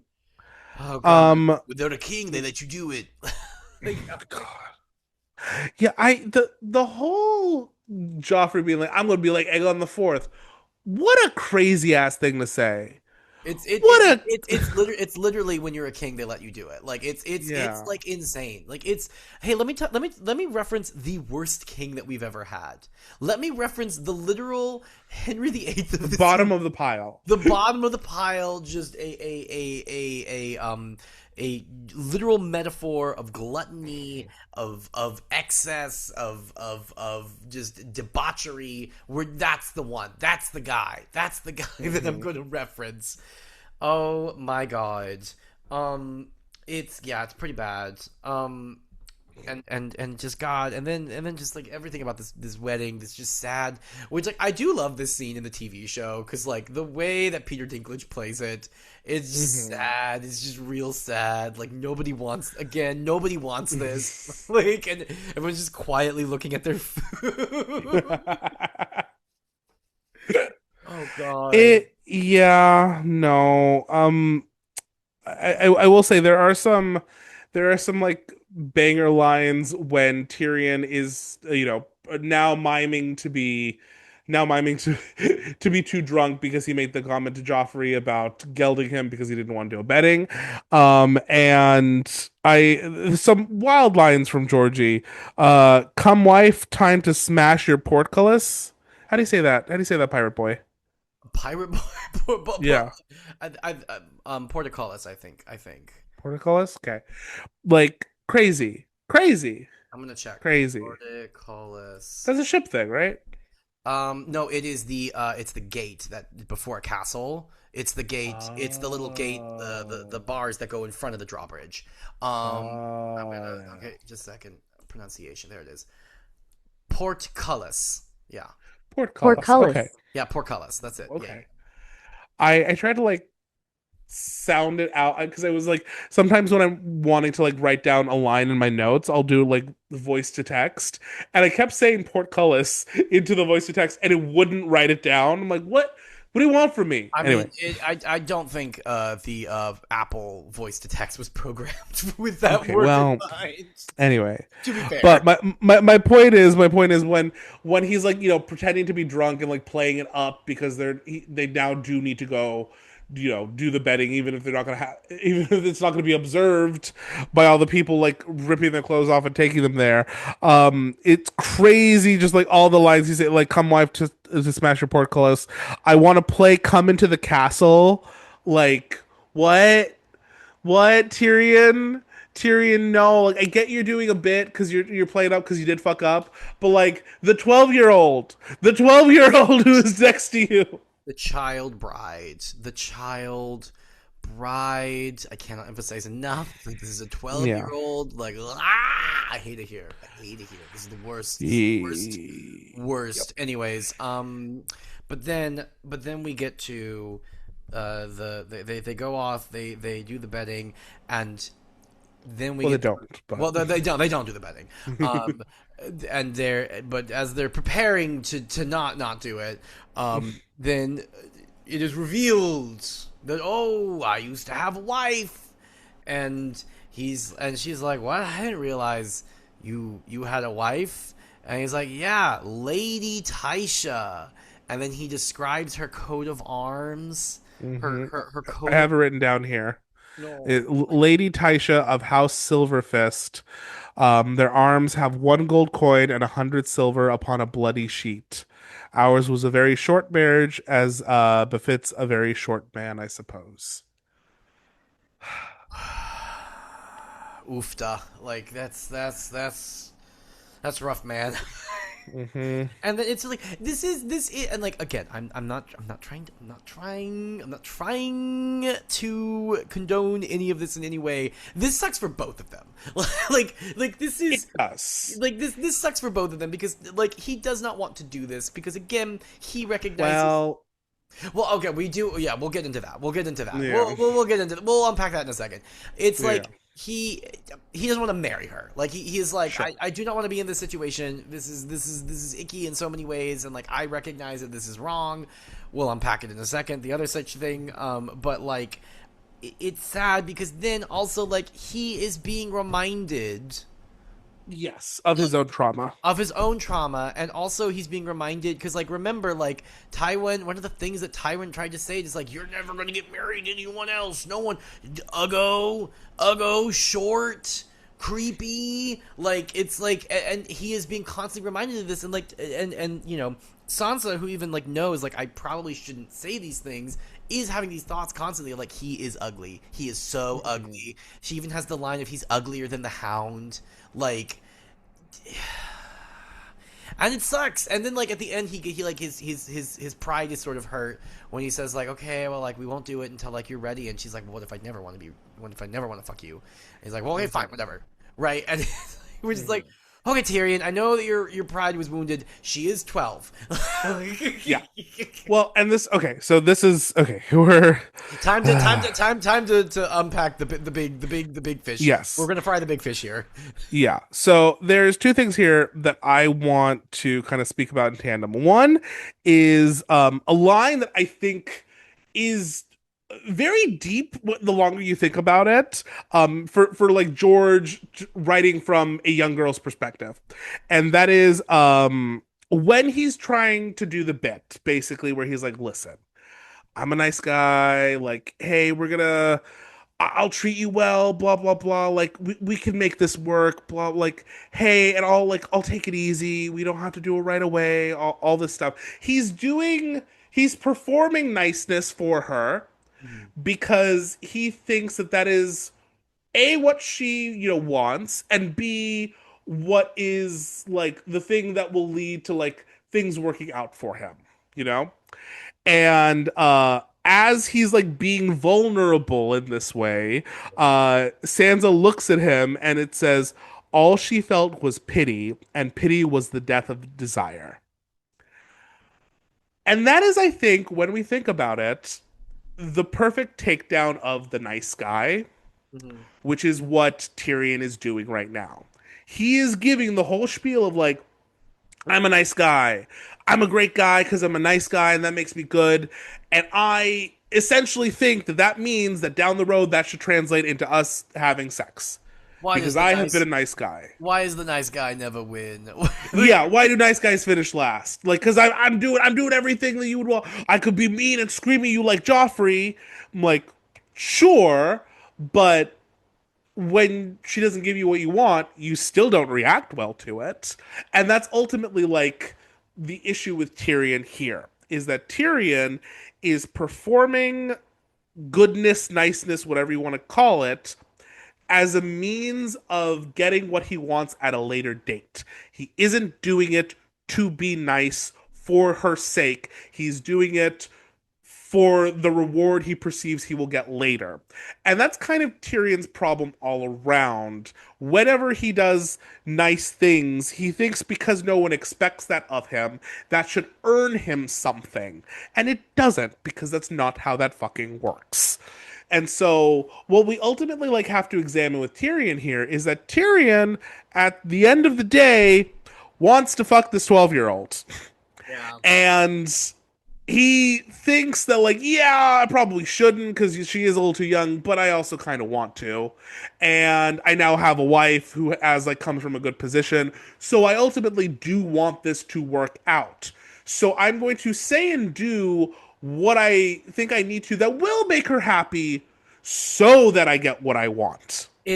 Yeah, no, I see what you're saying. Of like and there is physical evidence that shows. Yes, because like he has an erection. He has an erection. He clearly He, wants this, which is because I made one like big video that kind of blew up about this very specifically because the framing of Tyrion in here in this scene specifically in the show versus the book I do think is one of the first very big departures that ultimately starts to put him on the path of kind of nothingness that we get in the TV show where he is just this bland whatever because they're leeching all of his shittiness all the quite nuance, frankly, all the all the nuance. nuance out of it. Because like ultimately at the end of the day, this is a scene where Tyrion is kind of like showing his ass a little bit. He's like he is doing like things that on the surface are like kind to her, but then his reaction when he realizes that he might not ultimately get his reward reveals kind of the character underneath, which is like yeah he's hurt but like you get it she's 12 like dude you should logically understand this and if you don't it's because you are sorry to use this word emotionally stunted as like in your own way Well, and that's sad but also like no less true. yeah, and it's like it's s- sex is not a reward, guys. Yeah, like I need to say this for all the blue pill boys out there running around that haven't been snatched up by a fucking Joe Rogan yet. Sex is not a reward. no, You aren't owed that. That is a wonderful experience that if you are an adult, that if you are a mature adult who is ready for such a thing, and you find someone who's like, I like you, I think you're swell, I like the cut of your jib. I don't know what the kids are saying. And then as you shouldn't as I you should shouldn't because you're not fucking the kids. because I'm not fucking the kids because I'm not fucking the kids. Oh my god, there was there was like I can't remember like what there was something that like came up this week that I related to all this, and I it was like in queer culture, like what is like the weird like obsession with like twinks of it all? You know what I mean? Like Yeah. the like weird like I was like having a conversation with someone like why do we want what Mm-hmm. you, It's weird. it's weird. It's weird. Like, don't get me wrong. Like, I love me a tall, gangly boy that looks like he belongs in a Tim Burton film. Don't get me wrong. I love that. Mhm. But I need them to be a man. Yeah. but I need them to be, a grown ass It's adult. fetishizing or prioritizing like the aspects of an individual's appearance that can also read as like youthful and or childlike is fucking weird. Well, and it's like, and if I may, because I won't sit here and call out the cultures that I'm not a part of. I'll call out our culture. There is a weird thing that goes on in the queer community, specifically with gay men around this, of like this weird, like we are sort of fetishizing like youth in like a weird way, and it's like, Well, no, you know what? I'm gonna call out everybody. This is not a specific to like queer things because this is also like the problem with like everything. How like beauty standards of women are the exact same thing. oh yeah, Everything is about making them look young, like a child because everything rejuvenating, is like rejuvenating, and de-aging, yeah. de-aging. Well, even like the fucking like the idea of like, oh, like body like pubic hair is a bad thing or whatever, like, oh, everything needs to be like stripped and smooth, like what, like before you went through puberty, like why is this a beauty standard? I Because it's like, because it's all like this weird like it fucking like icky, pedophilic it, icky yeah. bullshit, yeah. Well, and then it's also, but then it's also like a thing that I was gonna call it is like there's this weird tendency, especially with like older gays, and I see this a lot in like club culture, where like well, I'm not gonna creep on you like that those other gays, so therefore you should You maybe should be nice. you should be nice to me, Yeah, and maybe you should feel me up, and it's like they don't owe you shit.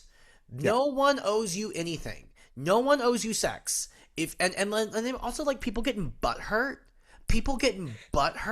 about like, oh, they don't fuck me, oh, because like, ooh, and like we've talked about this before of like the people who like get mad on Grinder that like or like the scruff. It's like, why don't you talk to me, why don't you give me a chance, why don't you give you a chance. What is this? What is this? A fucking game of like a card game? Like no, like this is either I'm into you or I'm not. Like, Yeah. and it's like no, you aren't owed anything to anyone. It's like, well, I'm going to be nice. I'm so nice. I treat you right. Treat me right. No, what are you talking about? This is sex. You aren't owed anything, and so like I totally see what you're saying of like Tyrion thinking like, ooh, I'm owed this. I'm owed this because I'm being a nice guy. No, you're not owed anything. But but this is why I'm saying like I think this is like one of the first like big departures for him when you compare it to the TV show, because how does the scene play out on the TV show? Oh, he just automatically is like, I'm not gonna fuck you. Yeah, yeah, and he like, and he doesn't care. He like when they change like the very last line where, because she still asks like the question, she's like, "What if I never want to do it?" And then he jokingly like takes another drink and goes, "And so my watch begins." Like, oh, okay, so I'm gonna be celibate. Okay, well, not like Shay will be there, whatever. But like the joke is like, okay, then I won't do it. I won't do it, and it'll be fine. And he shows no outward Frustration. frustration or anger about it, and like that's his fucking character flaw. This is the problem the whole time. It's Wants it. every time he's He does done want. something good, he wants to be rewarded for it. He saved the city, and then no one gave a shit. And so like it's not, there are instances where that attitude makes sense, but the problem is he's applying it to everything, and it is getting him increasingly bitter as he keeps like doing what he thinks people want and then doesn't get rewarded for it, and then he keeps spiraling and descending further down. Sorry, Well, go on. it's not even that what people he's doing what people want. It's what he thinks is supposed to be right. He thinks Yes. because he is doing the right moral thing that he should be rewarded for it. He thinks it Yes. is a transactional relationship. He thinks morality is transactional. Well, I do the right thing, and then the gods or the universe or whatever, or people reward me for that. That's not how it works, buddy. You do the right thing because it's the right thing. Most likely, you're not going to get rewarded for it. But that's kind of the fucking point, is that we as a society are like, hey, here's the bar. This is the bare minimum that is required. We don't fuck kids. Like, this is we have stated this because you know what? There's so many benefits. Like the benefits go on, and it's not that. Well, maybe one day. No, no, no, no, no. No, no, no. No, no, no, no, no, no, no, no. We just don't fuck kids, Tyrion. Like, it's not that you're playing. The president disagrees with you, Spicer. Okay. Oh my god. Because when you're a king, they let you do it. Like, oh my god, So gross. it's so gross. It's so bad. Why is I need this book to stop being prevalent? Like, I need I this book to know. stop being relevant. Oh my god, So yeah, no, I just like God, I'm there with. this is one of the changes that like really bugged me in Uh-huh. hindsight when I first read this. Like, oh, like no, this is an ugly scene. It's This not. isn't like the sweet scene of like Tyrion like respecting boundaries and being like, you know what, I'm gonna respect you because you've been through so much, so I got you, girl. Like that's not what this is. There, That's just there not. there is a version of this scene that could have happened where where Hmm. Sansa was a little less insistent, Hmm. Yeah. and he just got what he Uh, wanted. Like, yes. Yes. and then he It just happened. Yeah. and it just happened. Like, that is a very real possibility. And Hmm. so, like, I totally see what you're saying. Of like, this is the beginning of Tyrion becoming like a boring pile of nothingness, where there is no like moral ambiguity. He's Hmm. just a big sad boy. Yeah. He is the ultimate good. He is the ultimate good guy. Why does the good Hmm. guy finish last? No, Tyrion. You. Oh my god. Anyways, but yeah, that's all I got on this very sad Yeah. chapter. Very sad. I just, and again, I want to reiterate that line that I pointed out. The all she felt was pity, and pity was the death of desire. Good on George to like be able to identify the like why women don't fall for the like the nice guy like finish last shtick because that isn't a turn on.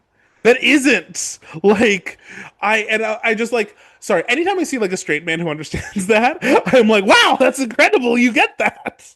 It's like she's just not into you, dude. Yeah. He's not. He's just not into you, and that's Hmm. okay. That is okay.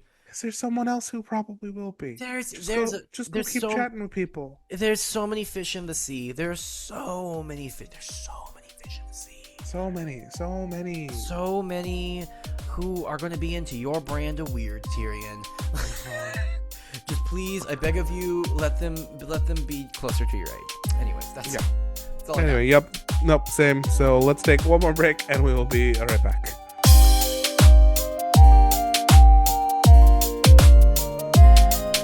Did a big stretch.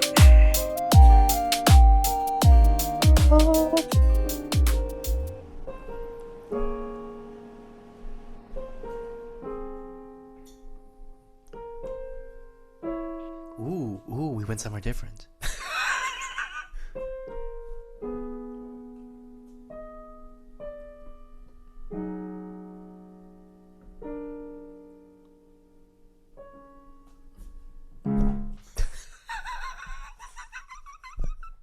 And we're back.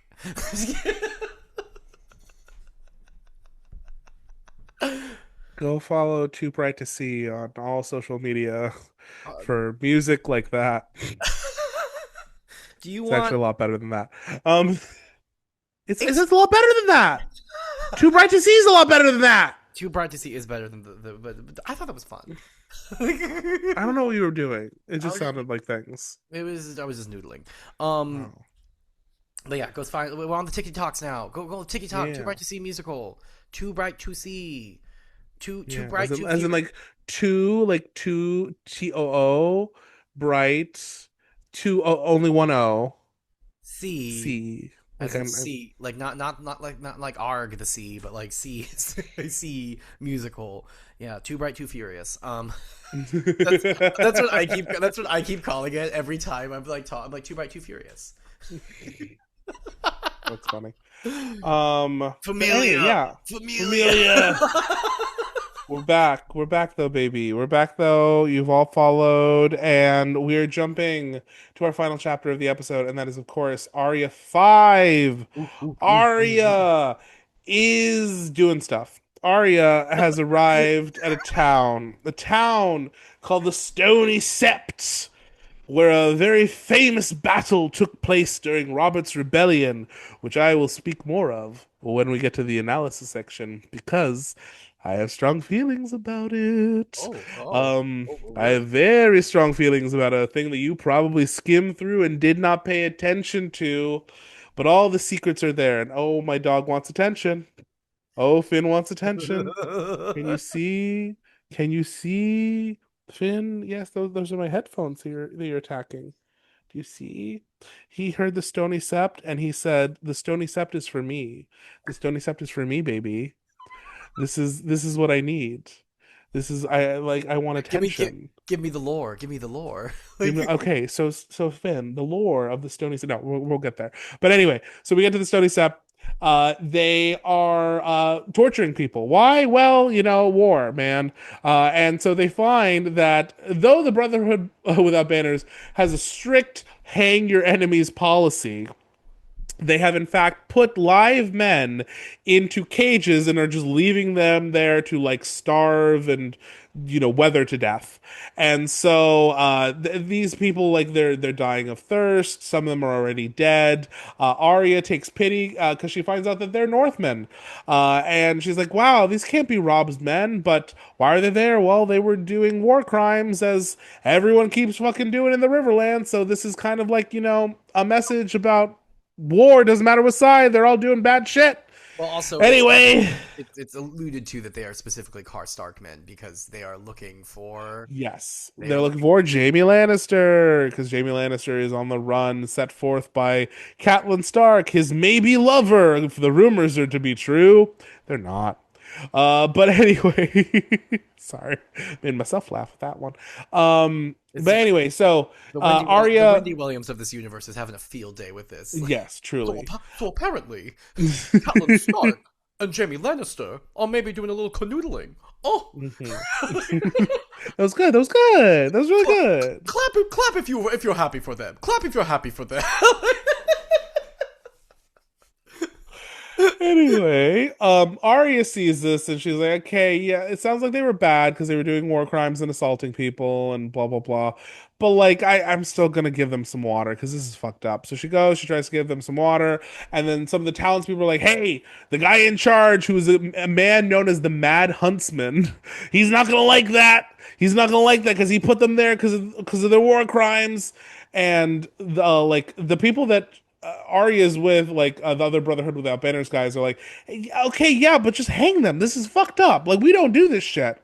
They're like, no, Bloody Huntsman does it because he's angry. He's angry at the world because his family was assaulted and murdered too. So They everyone, all deserve yeah. to die.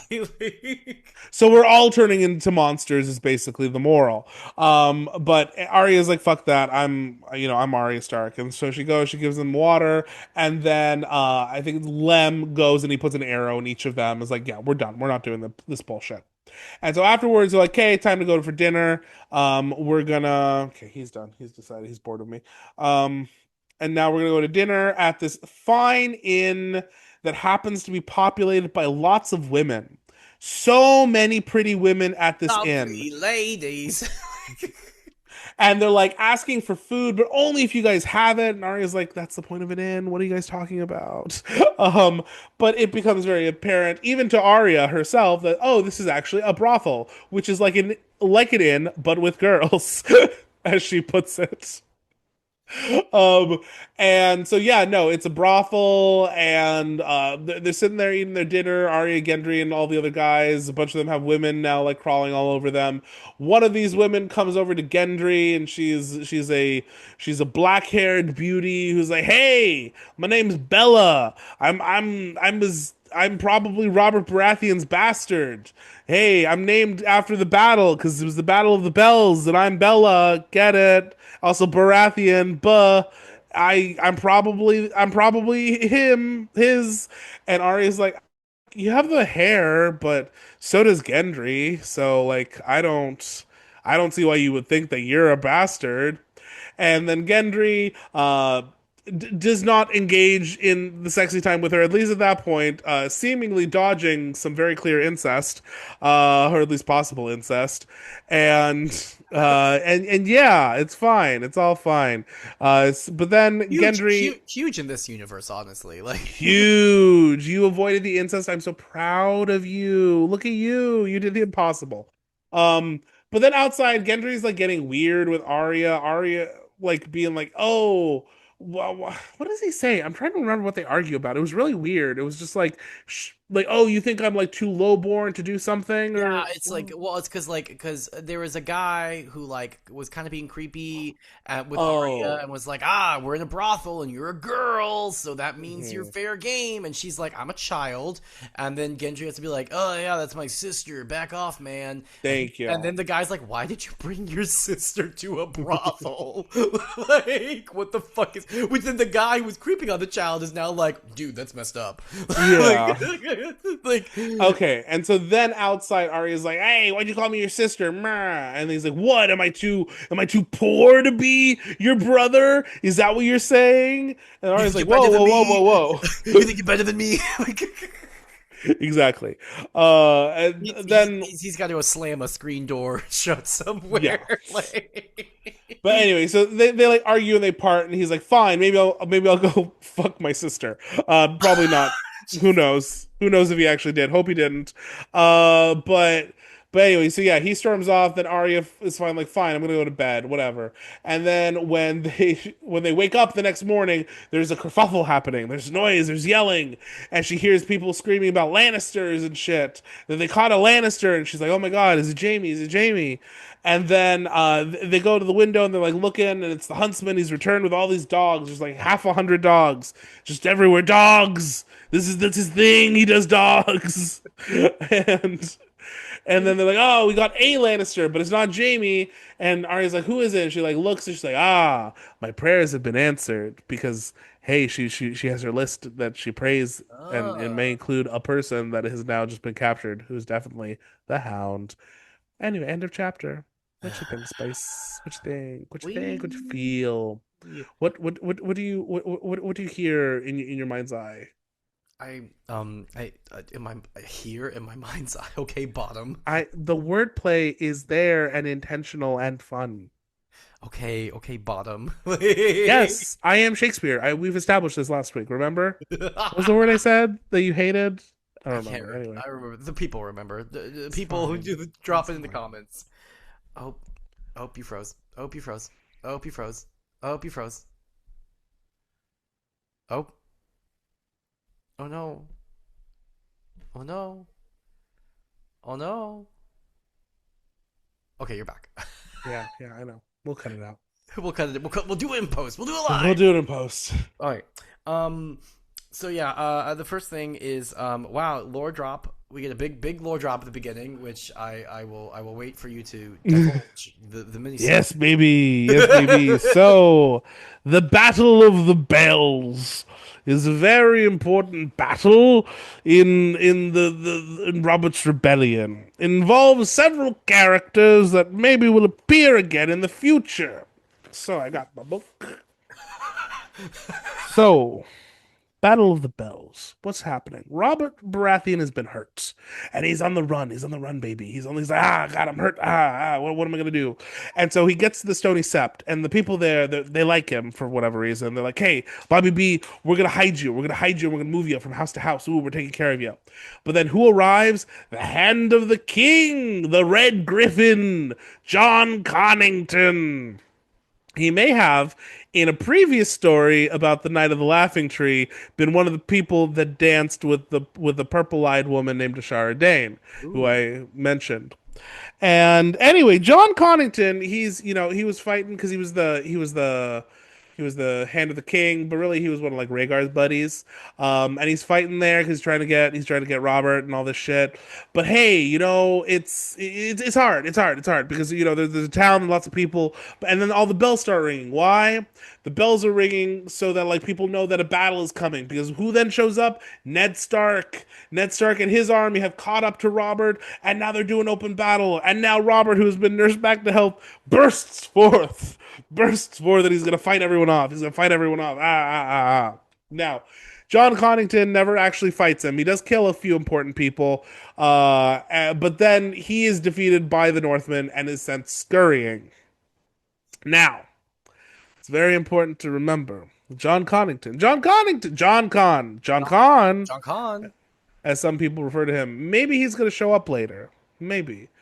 And when he does, we will know that this is a man who has some trauma. He has some trauma. It's trauma, Spicer. Trauma. Trauma. Because he was involved in a battle that he lost horribly, and had horrible repercussions for losing, that was punctuated by the endless, ceaseless sound of bells.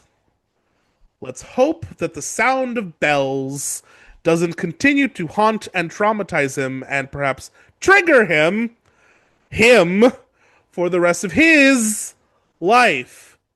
John Connington. Anyway, you know, you know. Heard, heard. Purred the word. Remember Parks and Rec? That was lovely. Remember when we believed in government? Whoa. Um, Take me back. Take me Take me back. back. It's okay. When we get to actual John Con chapters, we'll start talking about that show ending again. Um, Oh boy, I can't wait. so But then, yeah. But thank you for the lore dump. We love a lore dump. thank Um, you. and then torture, torture. We see torture.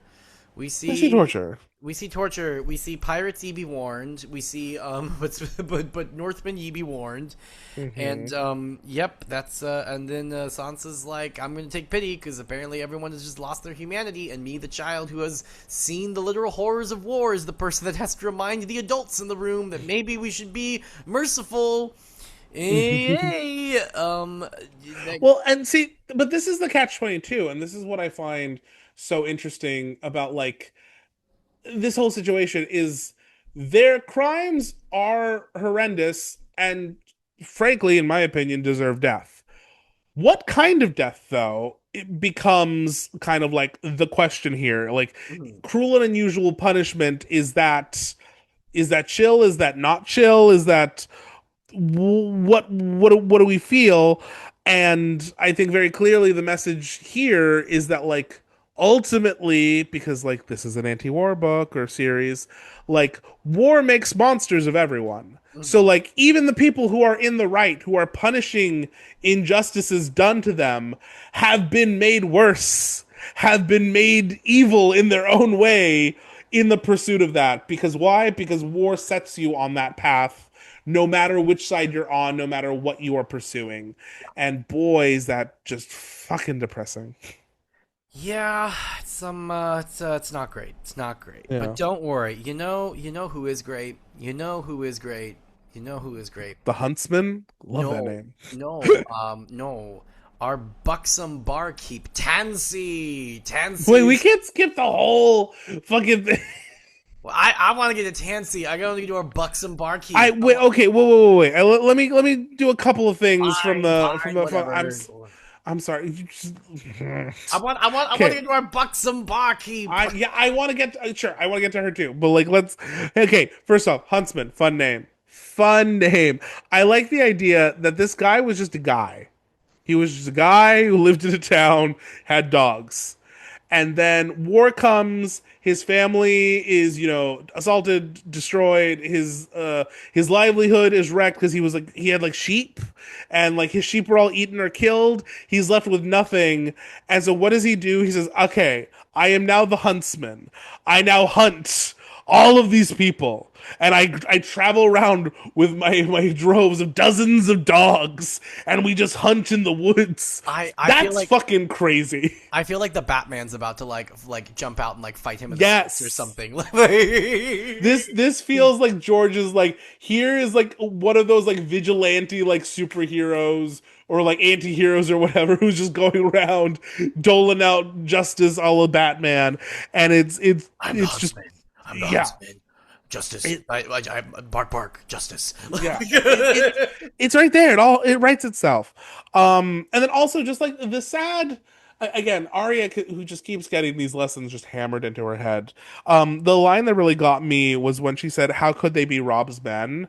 When she's like looking at these men in these cages and hearing of their crimes and stuff, and just like having to reconcile that like the good side, which you perceive as being like the side that your family is on, isn't that good, or at least like has the potential to not be that good. It's like, again, just like such a sad lesson that she is continually forced to learn. Anyway, let's get to Wee. Tansy. Tansy, Tansy, Tansy, Tansy. Here she is, boys. Here she is, world. And boy, has she fucked everybody. Boy, has she fucked everybody. And she's like, "Hey, you want to see your son? Well, too bad. He's off with the vigilante of the town hunting people."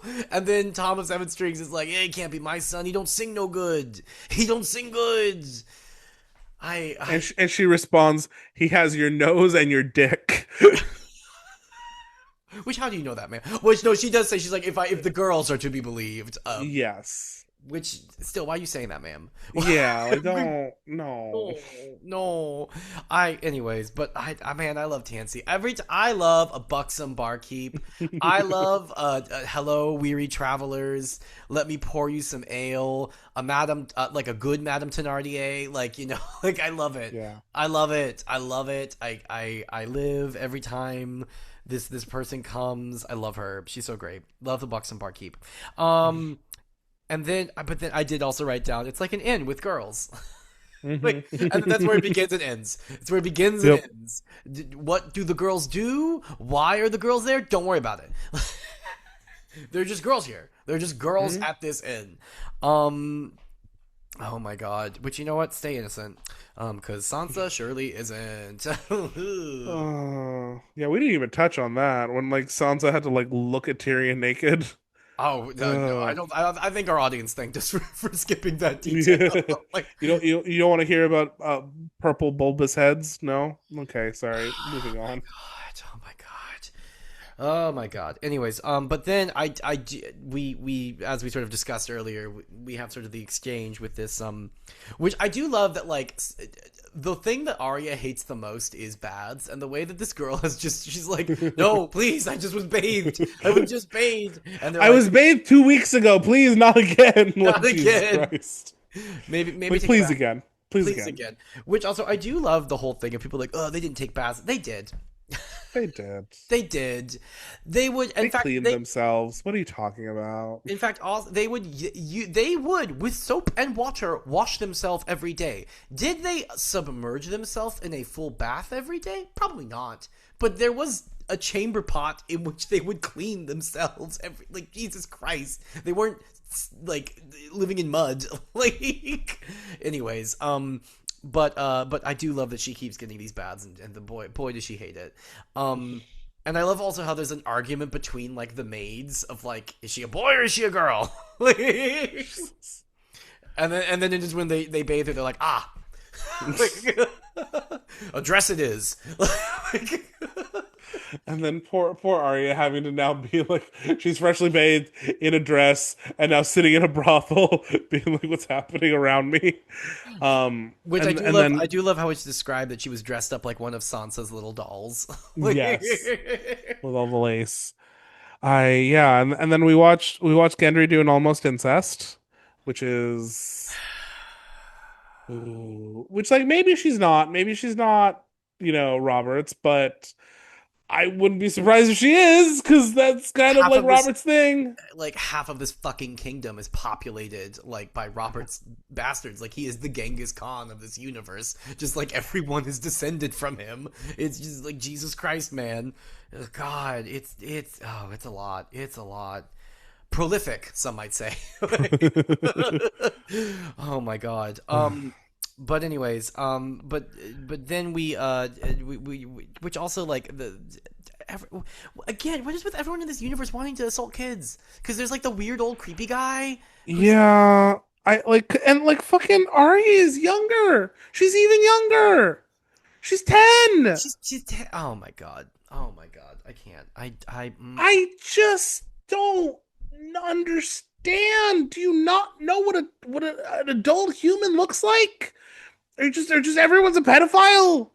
God. Like, oops, everyone's a pedophile. Like,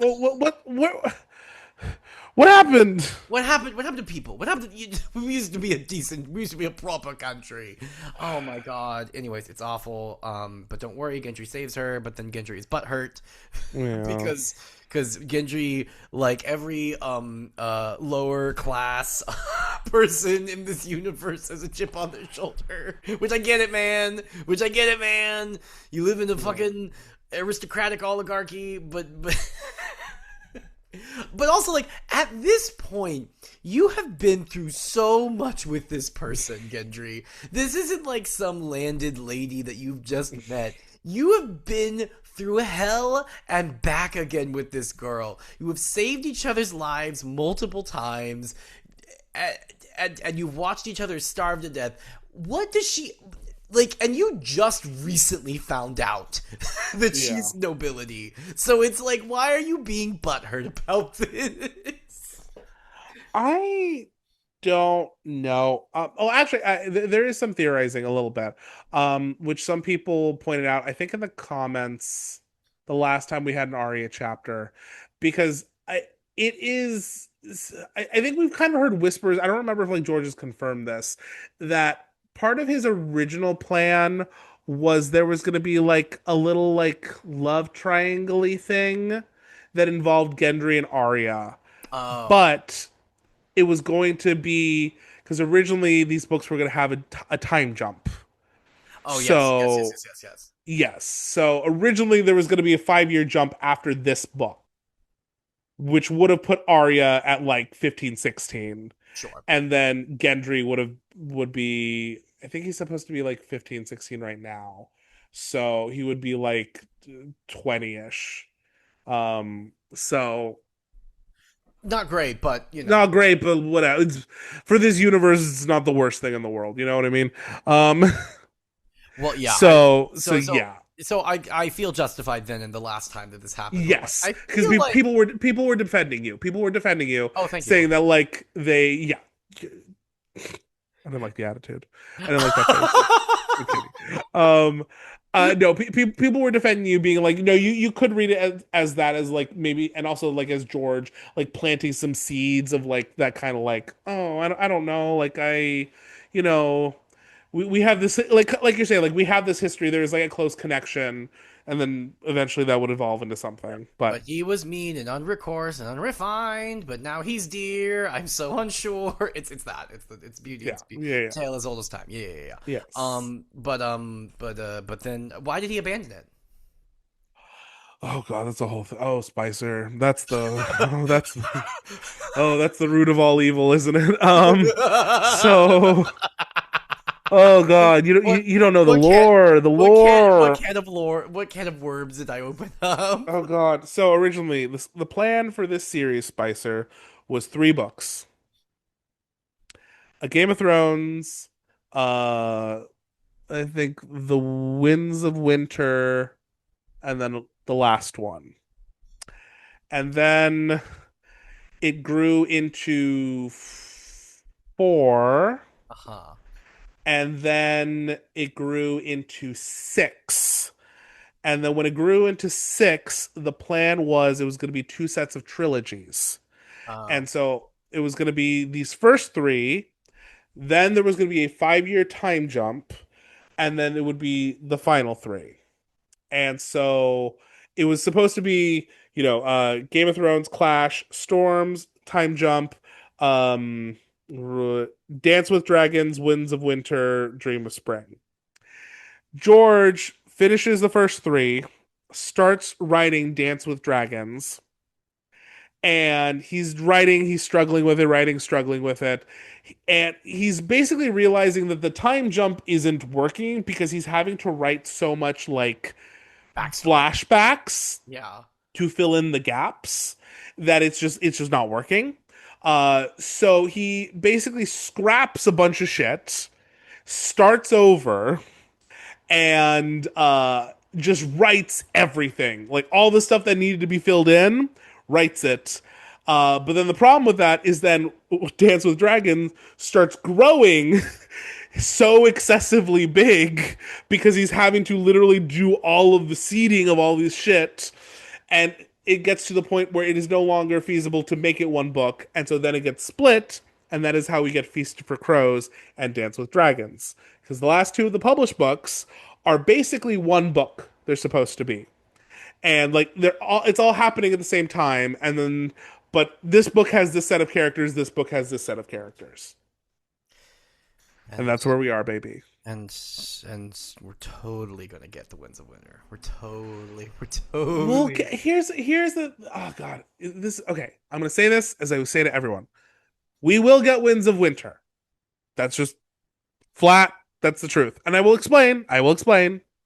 There is too much book written for not some of it to be published. Sure. If George drops dead tomorrow, there is still a like what seems to be an 11 or 1200 page manuscript that exists. Sure. It's I think it's supposed to be like 300 pages light of what he wants it to be. But it exists. That will get published and we will know up to there. Where your point actually is will we get Dream of Spring? Who knows? I don't. But we will get Winds. We will get a version of Winds, whatever it may be. Sure. He should at least We will. It's no, there. no, It's no. there. He should at least publish the Cliff Notes version of Spring of just like, hey, this is what would happen. I see. The problem is like he doesn't always know what'll happen. God He knows damn some of what'll it. happen. God damn it, Yes, I George. know. I know. This is the problem. And like he's even like someone this was a while ago, but like he had like teased at one point with Wins that like he was considering like a pretty big change from his original plan that would be like an even bigger departure than like some of the stuff from the TV show. Oh. And they like asked him again like a year later, like, "Hey, that thing you talked about, did you ever do it?" And he's like, "Yeah, I did. It's interesting." I'm like, "Okay. Okay, cool. Great." Well, it's I God, because remember, like literally, I remember a year ago, you like called this before. I think it was like right before we started doing Uh-huh. this, and you're like, Spicer, it's coming, because he posted on his blog. Yeah, yeah, This yeah, old I man remember. That posted was a funny. cryptic message on his blog where he said, "I He did. slayed the dragon." He did. He did, and we're like, "What's happening?" Because he did it last time, and yeah, I know there were many other. And see, it was the problem. I remember that time is like there was like a confluence of things. There was like that, and then there was like these like blind items in like Dumois, and there was so much stuff all happening at once, and everyone's like, "Oh my god, is it happening? Is it happening for real?" No. That's fine. He has said whenever there's something to know, they'll announce it. I'm like, okay. Okay. I'll stop. Papa, please. Papa, please. Papa, Like you please. don't owe me shit, but please, Papa, please. Yeah. And honestly, that is the sentiment I feel like we should all have. Because, like, no, artists don't owe us shit. And if you start arguing with that point with capitalistic points, I don't value that argument. So just be forewarned. Oh my Anyway, back to this. George snuck in a U2 song into this chapter. God, fucking damn it. God, of course, he's a U2 fan. Like, Which I think he's done several, not specifically YouTube, but he's done like several like where he just sneaks in like thing. a song. Yeah. But this one, Two Hearts That Beat as One, is a U2 song. Him and fucking Tim Cook sneaking in U2 songs and albums without our consent. Like, Yeah. But anyway, we need to finish this one. We got so sidetracked. Wolf Dream. Arya goes to sleep, and she has a wolf Wolf dream, which was Dream. fun. We got I was Dragon Dream and a excited. Wolf Dream in 1 week.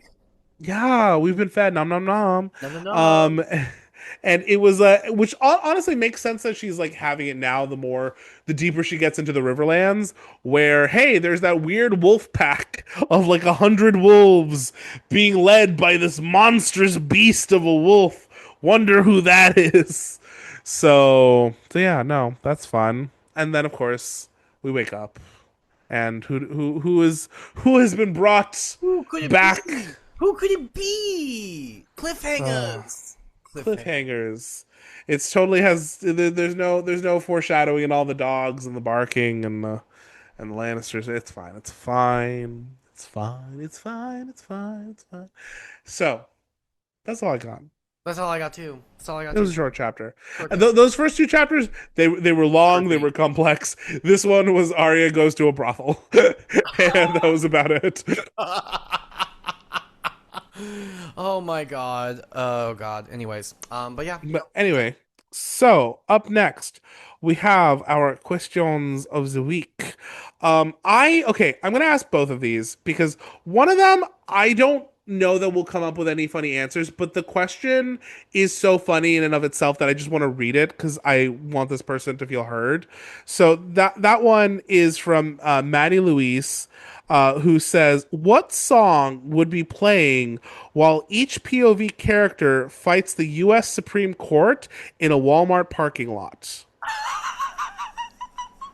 I don't know that I can come up with a funny answer for most of these POVs, but I do think that question is genuinely one of the funniest ones I've ever seen. I need it So I want to framed. thank you. I need it Yes. crocheted and framed. I That's so funny. God, choose Uh, your character, right? yeah. To answer your question, though, Sansa is beating them up to Miley Cyrus's Party in the USA. Um, Danny is dun dun dun dun dun dun. Let's go, girls. yes, yes, yes, yes. Let's see. How about oh God. Davos is doing like some Bruce Springsteen. I don't care which Yes. Springsteen song it but it's some oh, America. Like it's that vibe. Which feels correct. Let's Oh God, see. and then Tyrion. What's Tyrion beating him up to? All I do is win, win, win, no matter what, and it's him like Yes. fucking punching Alito in the face, and it's like in slow motion, like a tooth is coming out. Wait. Oh no, now I'm conflicted. I had one for Catelyn, but I don't. Okay. I was gonna say fight She's song, just Kelly she, Clarkson. no, I was. She's a single mom who works two jobs. Yeah, that one. I was also thinking after I thought Kelly Clarkson, I was like, wait, I could do some like Pink because Pink is like considered like mom rock now. So that. Oh my! Oh And then God. the patron saint of Broadway, I guess, because her daughter's into it. Why Here we not? are. Why not? Here we are. You're so weird about Pink hosting the Tonys. Just let I Pink host the Tonys. I don't why. Why is she? Because she wants to be strapped to wires in a Broadway theater and host the Tonys. That's what she wants. Let her have it. It's fine. As far as celebrities go, she's never pissed me off as far as I know. She's being sluggish and she's you'll be swell. Yeah. God. Anyone else? Anyone else? Worth What's it? Ned needs like Ned is doing it like to a Willie Nelson song. Sure. Yeah. And Oh, John. it's fucking Green Day. It's fucking It's don't like wanna holiday. yeah on holiday. Holiday. Or it's don't want to be an American idiot. Yeah. That's I good. feel like Theon is also doing Green Day. But he's doing it to like wake me up when September. He's like sad as he's beating them up. Yeah, he's like Oh, okay. And then sorry, I want to do this other question because I also liked it. From Cornell Y. Who would the A Song of Ice who would the A Song of Ice and Fire characters react? Sorry, fuck. How would the A Song of Ice and Fire characters react at the dentist who lives, who dies, who tells the story? Tyrion is not happy. Tyrion No. has 50 million cavities. Tyrion Yes. is and he is complaining. He is telling the dentist the whole time.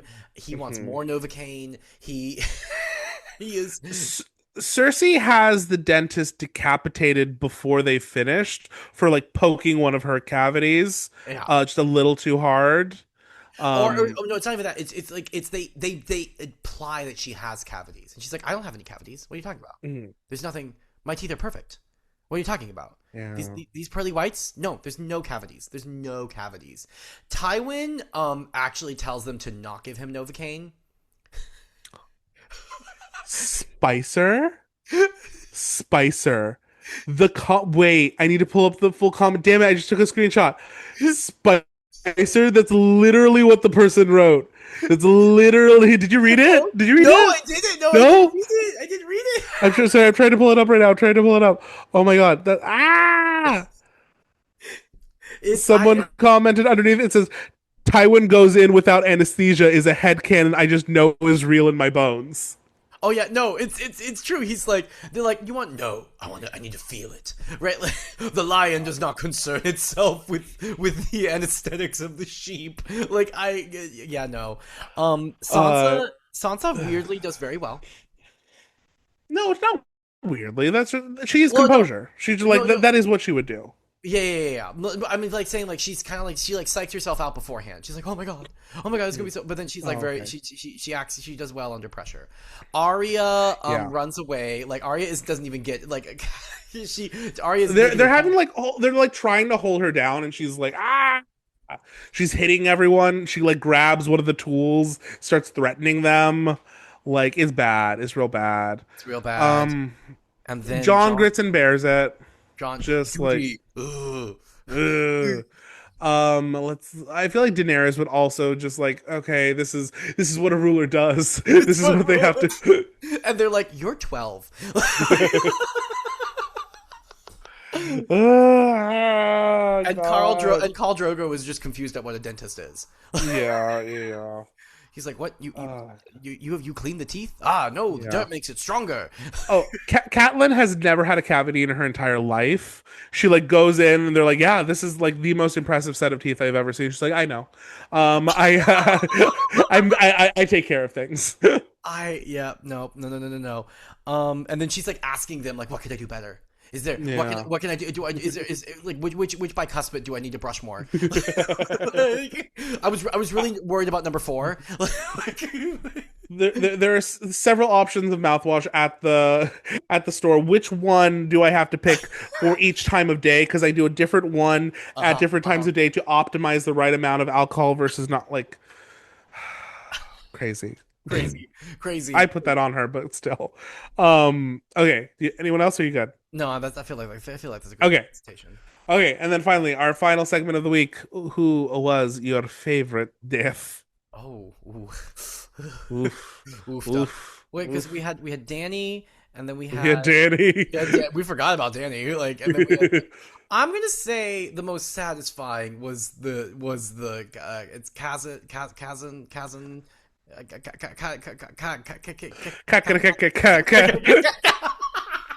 What's his name? K-boy. Krasnus. Crassus. Krasnus. Crassus. It was very satisfying. It was very satisfying. She bitch slaps him with the whip, and Yeah. then Dracarys. That's just satisfying, especially like the build up from the previous chapter where he's calling her like, "Oh, the whore of Westeros," and then she's like, "I do speak Valyrian, bitch." Also, he's still calling her the whore of Westeros while her interpreter is now working for her.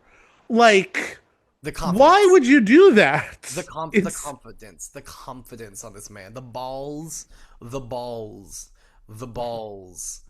well, they're gone, they're burned. Yeah, that part. Um, yeah, I was okay. So I was tempted because like I do think like the guys in the cages is very affecting. Like it's just like the torture of it all. And as well as like if you want to consider like Tyrion like experiencing like ego death. But yeah, no, it's Krasnus. It's always gonna be Krasnus because it's a perfect moment. It's just like so satisfying. Like, So yeah. Fuck, I didn't look up the chapters. Okay, I'm gonna do that real quick. So hey, y'all. Hey.